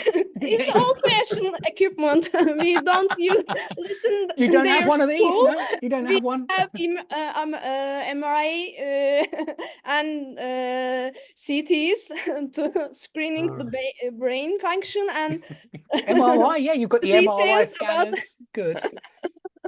Excellent. Go on, someone else. Go on. Or No, I think- psychiatric disease, not the organic ones, or maybe mental health disease. There's a different kind of approach to stuff. mental health nowadays. Maybe Dave, the wife thinks that she's the only one entitled to be adventurous. I think The so. ma- Yeah, I think And so. that's why maybe this is a kind of reverse feminism, you know, where Okay, she okay. thinks to have more right than the man, so the man can't. Must be always classic. He must be boring and conservative. Yeah, he Yes, mustn't try a new yes. cowboy hat. He's turning into an American or something. He Yes. can go to the Suddenly mental become hospital. rebellious. It is, yeah, perhaps he's a rebellious spirit. She resents the competition. Okay, yeah. She resents the And competition. Yeah, This somebody is else. the last Yes. competition for him. I noticed as Ended well up that he's at the hospital.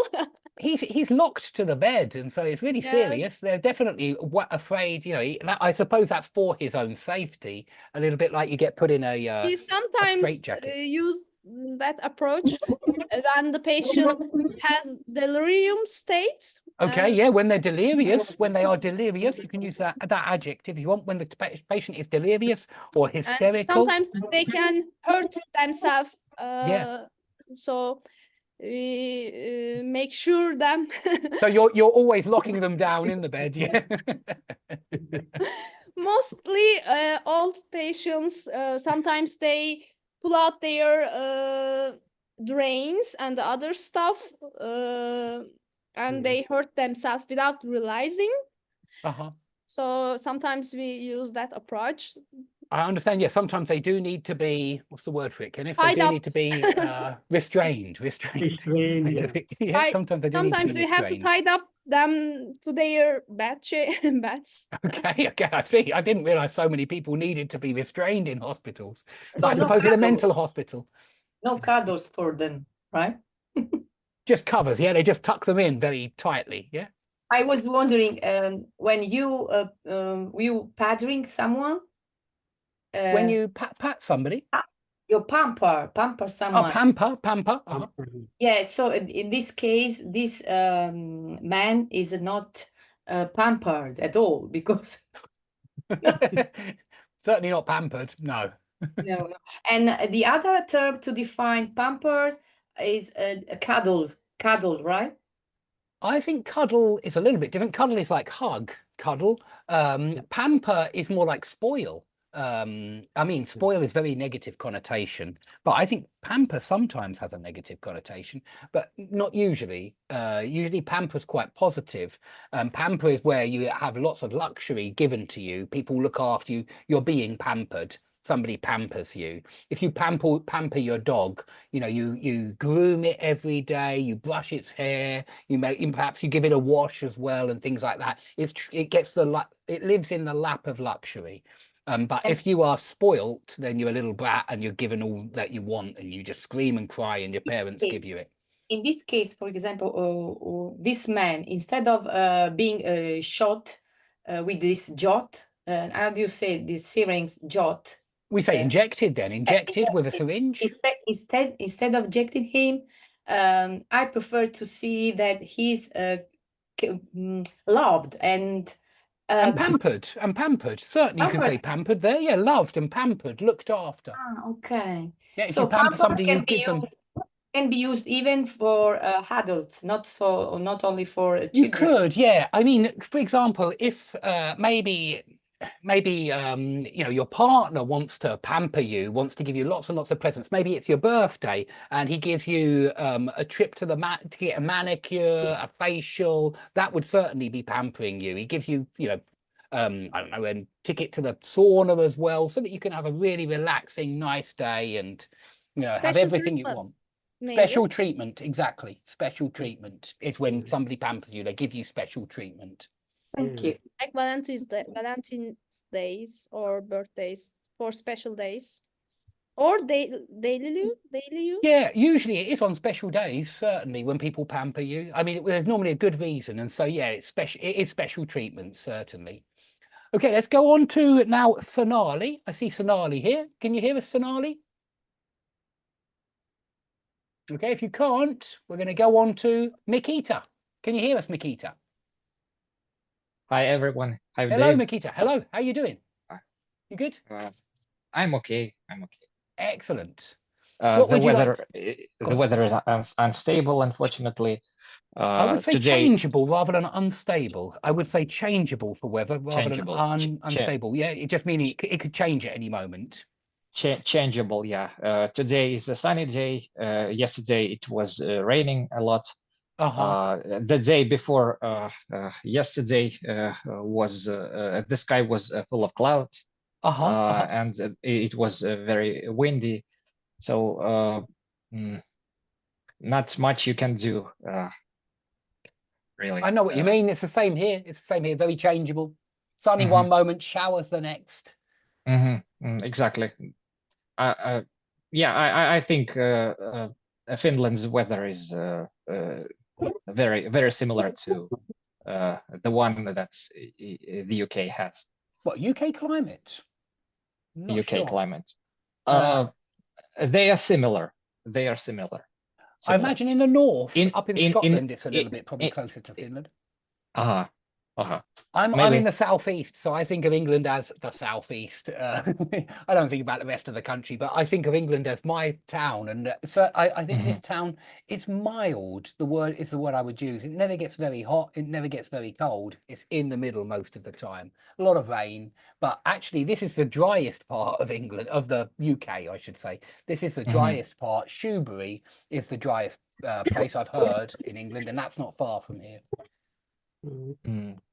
Yeah, I think this part of Finland is I can also call the weather here is mild. Yeah, it's not very hot, but it's not. It's quite cold. It's quite cold. Even in summer, I think I've already told you about it. So summers are cold.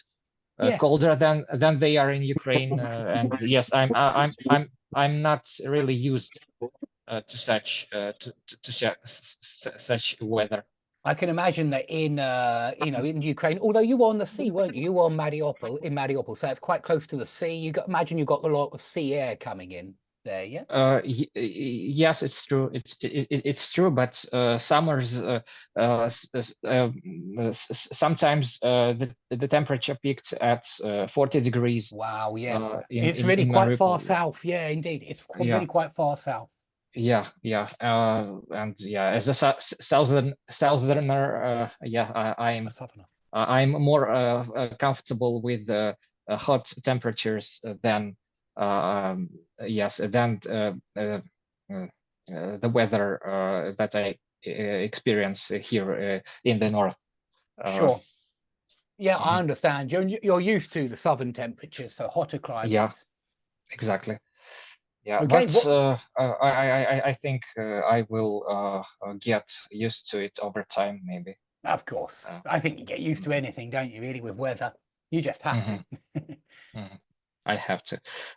So I haven't prepared any story for today's lesson. I think I will do the picture, the following picture. Yeah, you already know what it's called, so it should be easier for you. Gives you a little clue. You can translate it. I think the correct translation is overexhausted, maybe. Excellent. Yeah, overexhausted. Overexhausted. So the first picture shows us a mistress and a servant.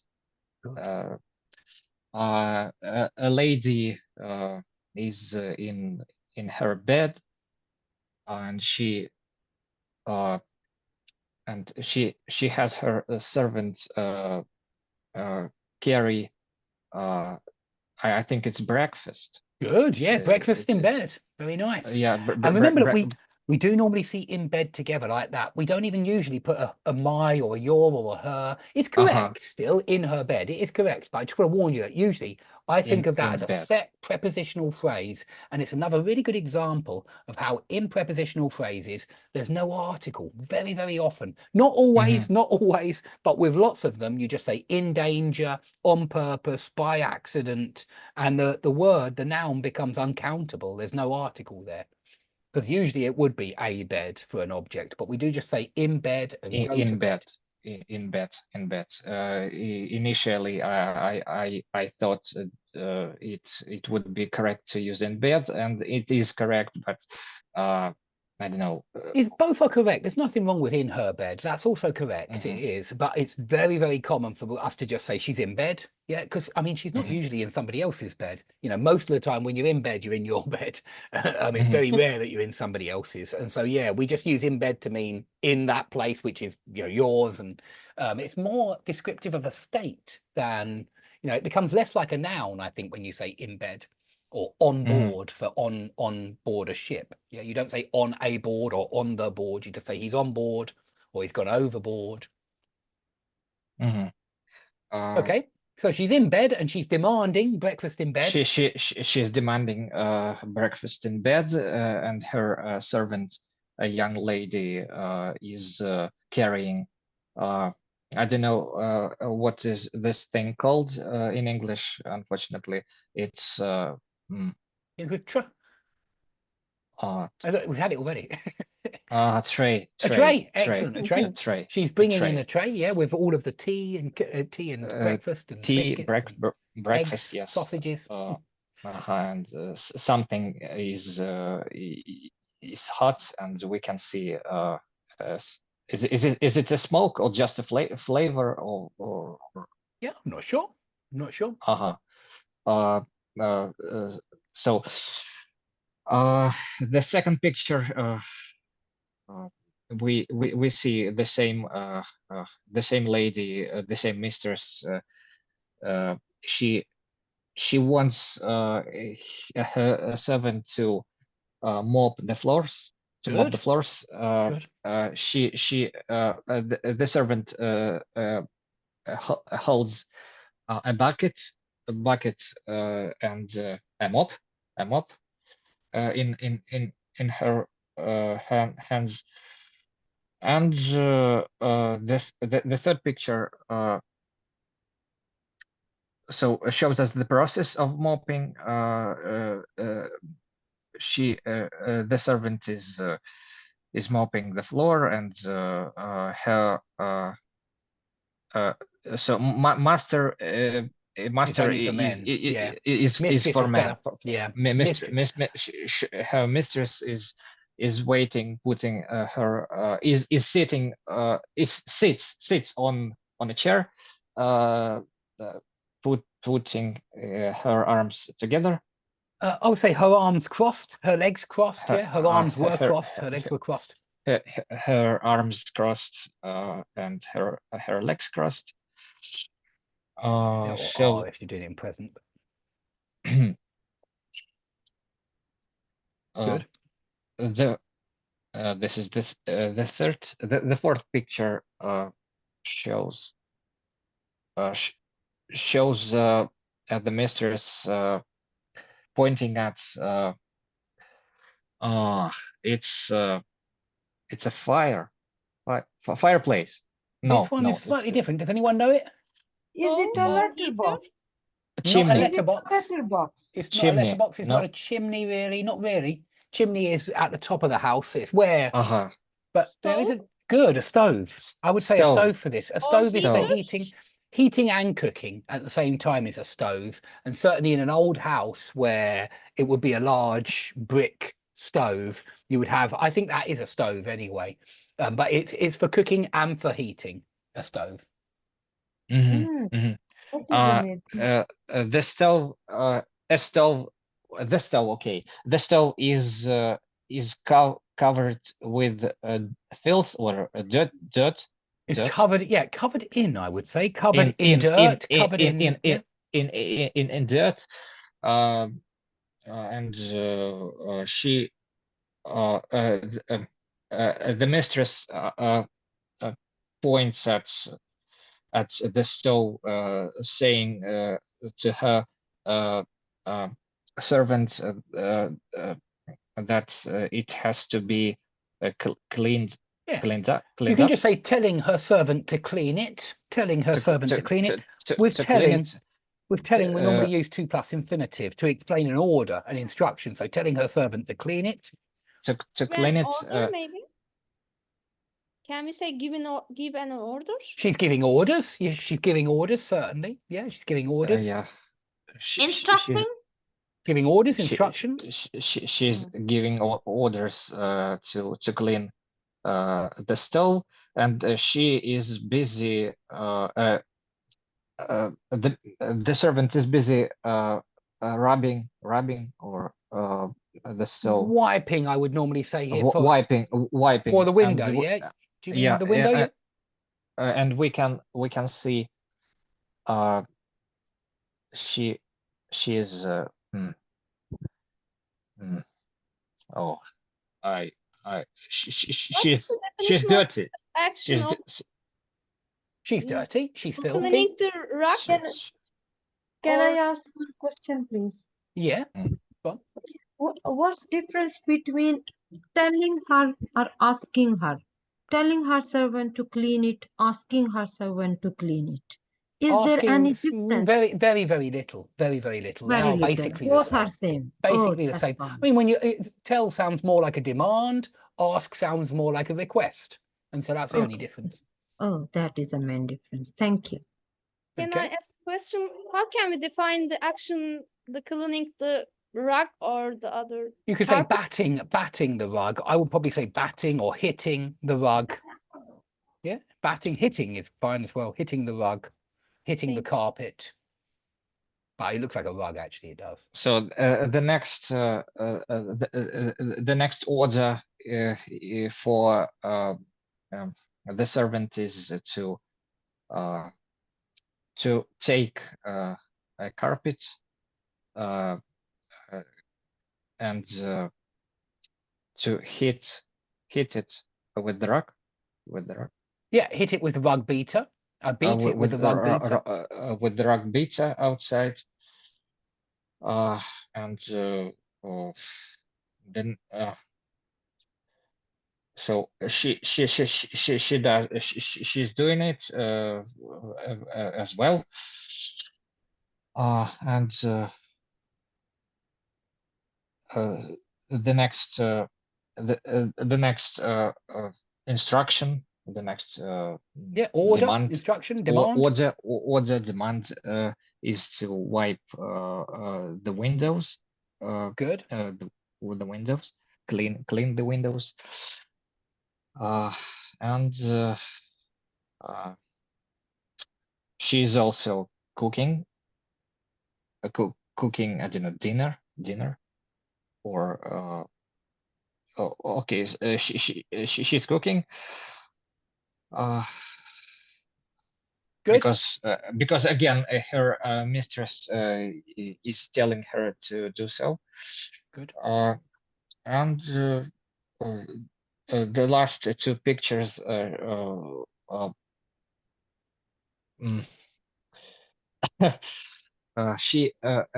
mistress is has gone tired. Has got tired. Giving her orders, and she can't go to bed without any help, any support, and she the young lady is carrying her or taking her to bed.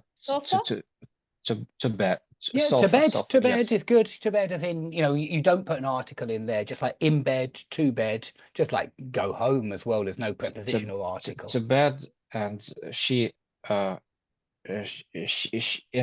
immediately the mistress immediately falls asleep and starts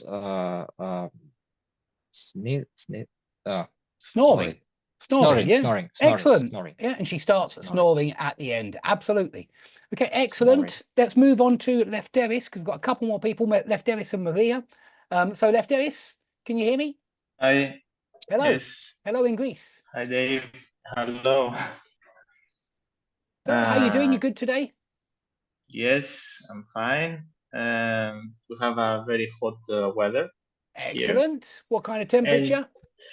It's on the verge of 40 degrees Celsius. It's during the midday, and unfortunately during the night it doesn't fall way too much. It doesn't fall much. Yeah, it doesn't drop Yeah, much. It doesn't fall much. It doesn't fall much, and it's difficult. You have to, have your air conditioning, your room to sleep like comfortably.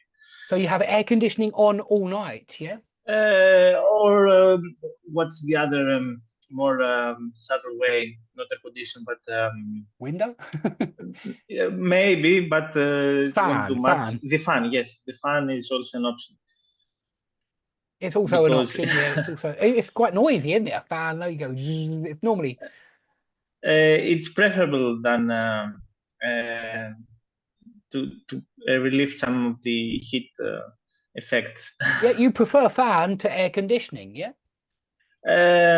Yes, because air conditioning can be too much if you don't regulate it and Yeah, to have yeah. I it know. during all night. Yes, it's. I know what you mean. It starts to get cold with air conditioning. It Yeah. does bring the temperature down. But in any case, we're used to it. Yeah, I'm sure. Yeah. You have to be. And we have, you can go to the sea also to have Is some. that close by? I was going to say, are you a sea kind of guy? Um, Do you get out on the water much? Do you have a boat? No, but I usually go many times to bathe at sea. Yeah, you like During, sunbathing? Yeah, well, Also sunbathing, and this summer I also had scuba diving for the first time in my life. excellent. And did you enjoy it? Yeah, I was really comfortable, and I was a bit, afraid about the whole experience. I understand you. But as it turned out, I felt really comfortable, and I quite liked it. And I Okay, I've might tried pursue it once or twice, and I didn't like it. If I'm honest, I felt like it was really hard to breathe. Like I was, Yeah. it's like breathing through your hands. If also if there is light within the sea, it plays a role, because it was very bright in Greece, at least. It's very bright, and underwater it's also very bright, and this affects it. It feels very familiar. It's not like fearsome, like dark in the early meters, like in 10 meters deep. So it plays a role, and you can always try with other equipment and A snorkel, yeah, a snorkel. yeah, with yes, It's more simple. Yeah, it's simpler. It's what I can do it with a snorkel, but even a snorkel, I don't really like breathing through.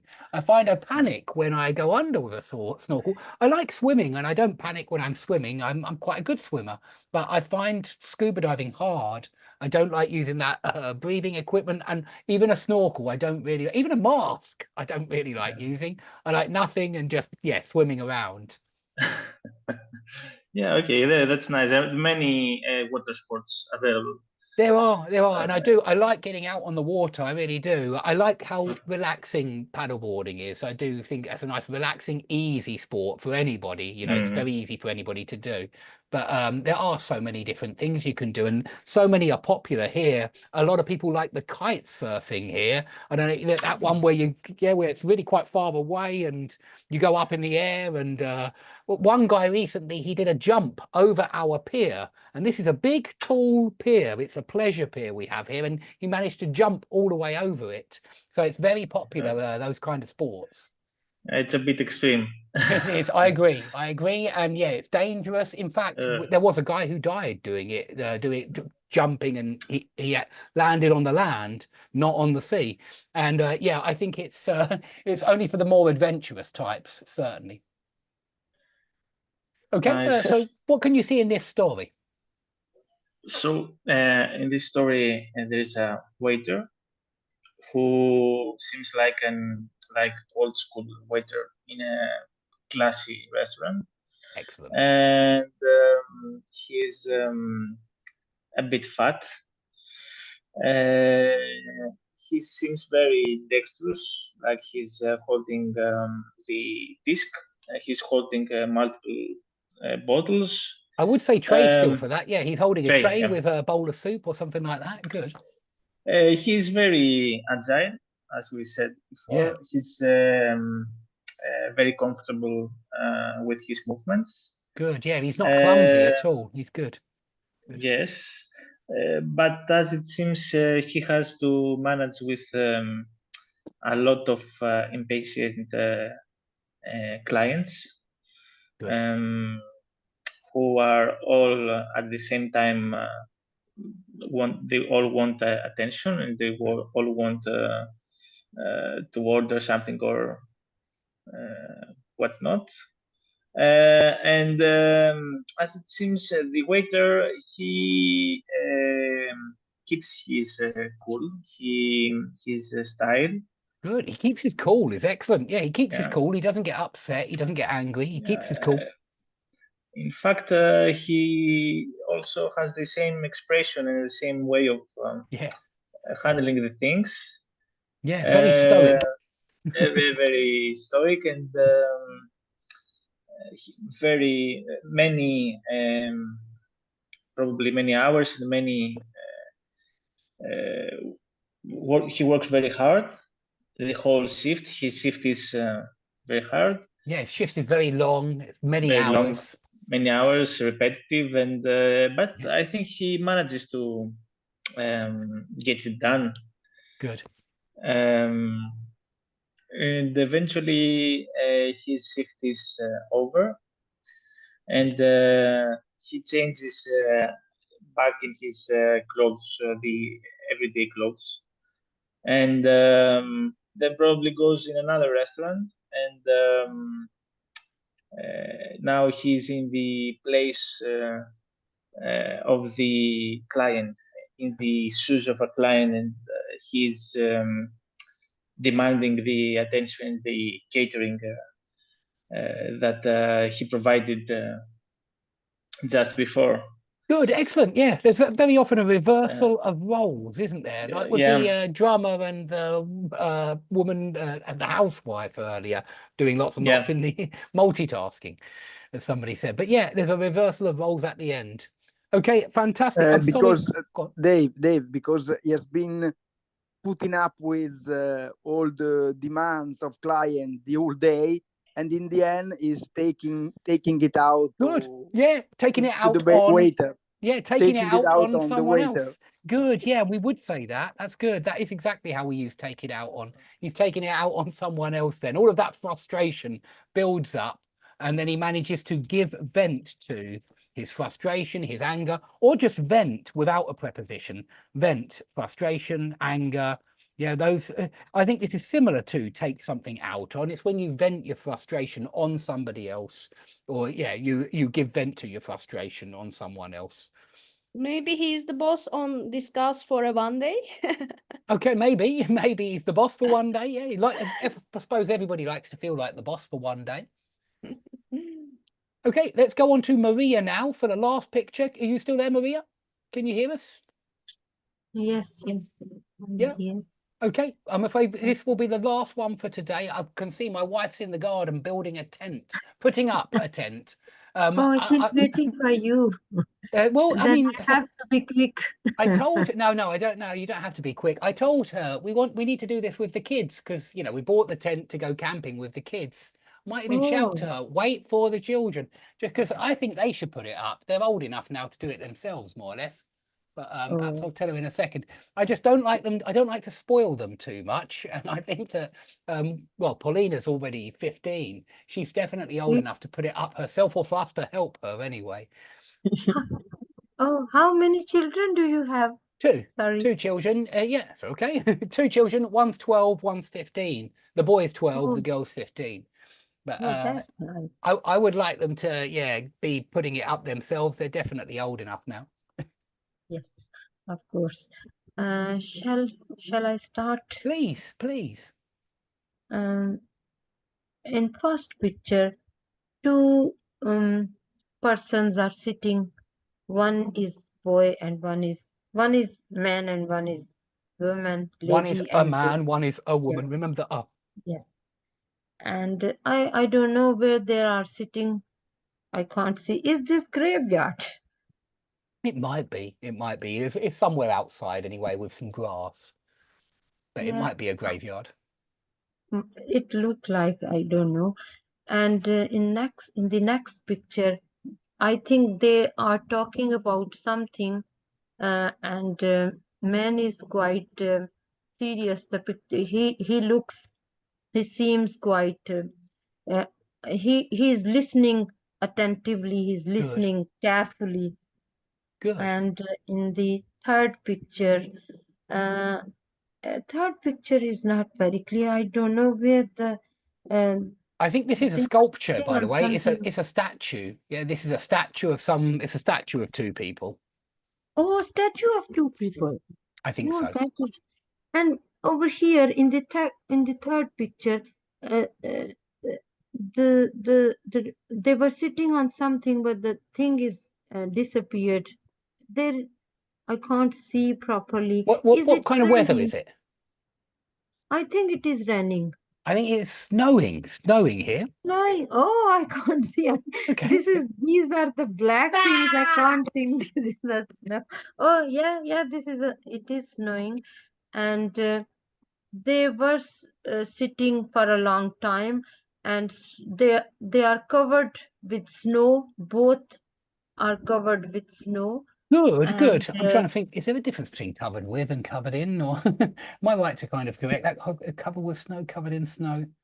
I would say both are okay there. They're covered in snow, they're covered with snow. maybe Good. my English is not spoken English. That is a No, it's good. Covered with snow, covered in snow, both are okay there. I corrected okay. somebody who said covered with earlier, and I'm thinking, should I have corrected them? Maybe not. No, Okay. This is covered a with. language. No, it was when the girl was covered in dirt, yeah, and she was cleaning that stove and she was covered in dirt. Yes. I was thinking covered with, what was difference covered No, in I don't or think there is a covered with? difference. Sorry, I think it was Makita. Sorry, Makita. I think covered with, Yeah, covered yeah, in. it was me. It was me. I It think was I me. think both okay there. I shouldn't have corrected. I think both are okay. What do you think, Kenneth McNulty? Are you there? Is he there? There he is. What do you think? You're on mute, Kenneth. What do you Yeah, think? Covered with, covered in? Yeah, both sound okay. The dictionary's saying covered by as well. Covered by? Is that okay? Well, Covered by is fine. I I think think covered with, covered in for snow. covered Yes, with, they are very common. Yeah, I think they Covered are the with. most common. And again, we can always check on engrams. That's probably the best way with, covered in, covered by. I will check it right now. But yeah, keep going. Okay.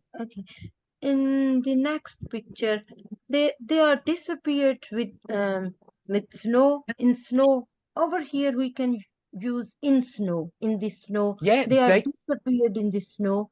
They have disappeared in the And snow. Good. yes, and in the next picture, I think the sun came out, and snow has been melted. The snow has melted rather than has been melted. The snow has melted.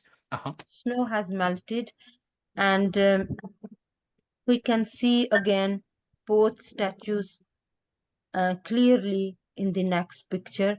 And they have baby as well in the last picture. That's That right. is amazing. It's a romantic, I think, a sweet story. This one, it is. Yes, The statues have had a baby. Yeah, this is a miracle. It is. It's a miracle. It's a miracle. Very good word for that. Yeah, some kind of miracle. And I just want to point out, with that, the snow has melted. I think I understand why you might have said being there. And I think it's because melt is something called an ergative verb. Yeah, Yes, this ergative is verb. quite confusing. Honestly, I need separate class for these. It's really, for yeah. these It's verbs. not. Honestly, I want. So it's words like boil as well, where you say I boiled the rice, and you can say the rice boiled. You don't necessarily have to say the rice was boiled, and it sounds a bit strange. It's usually just say the rice boiled, and here the snow melted, or the snow has melted, but has been melted by who? If you say has been melted, it sounds like somebody melted the snow, but nobody Yes. melted the snow. It just melted because it was in the sunshine. Yeah, this Okay. is very similar to another mistake where I hear people say the weather has been changed, and it's definitely not I right. got it. Yeah, I it's got very it. similar to that. The snow has melted, the weather has Yes. changed, or the rice has boiled. None of those would be in passive, but I do understand why you might think it should be in passive, and it's good because it's an ergative verb that, you know, you might think, well, that should be in passive. But we have a lot of these verbs in English where the passive and the active can be used with different subjects. And so you can say, I boiled the rice, or the rice boiled. Yeah, I think have you got that? Yeah. Do you understand? Yes. Yeah. These are quite confusing words, honestly. They are, and you're just best to think of them as exceptions. Another one is when people say the gold price has been increased, and it should be just the gold price has increased or has decreased. With increase and decrease as well, they're ergative verbs. So even when you might think they're in passive, they're actually in active. Okay, well, we'll stop there for Behavior- today, guys. Sorry, go on. Go on. We usually use behavior has been improved. Behavior Has improved. No, has improved. His behavior has improved, definitely, rather than has been improved. Has Thank you. improved. Yeah. Thank Yeah, you. okay. Thank you so much, Dave. You are Yeah, that's okay. That's okay. No problem. So next week, I think I'm going to do shorter classes, but do a number of different ones in the week. Yeah, and we'll have a number of different times. I'm not sure how I'm going to do it. I might even put up a calendar in the grammar shed somewhere where you can register your interest and put what day you would prefer, because we'll try to get, you know, just one time per week for each of you, but make sure that there are a number of different windows of opportunity, yeah, so that you can all get a go, and so that everybody can find a convenient time. Okay. Okay. Okay. Thank you. Thank you so much. Thank you, Dave. Okay. That's Have a Okay. great weekend. Have a nice weekend. Thank you very much, guys. You too have a great weekend and speak soon. Thank you. Bye. I'll send an Thank you. email Thank about you. the next Bye-bye. class. I'll send an email like always. So make sure that that it doesn't go into your junk email, but I'll send an email about details about what we're going to do next week for classes. Okay. Thank you so much. Okay. Thanks a Okay. lot. Fantastic. Bye-bye. Thank you, Speak Dave. soon then, guys. Have a great Bye-bye. weekend. See Bye you bye soon. bye. Thank you. Thank you. Bye Bye Bye. bye. Bye bye. Bye. bye bye.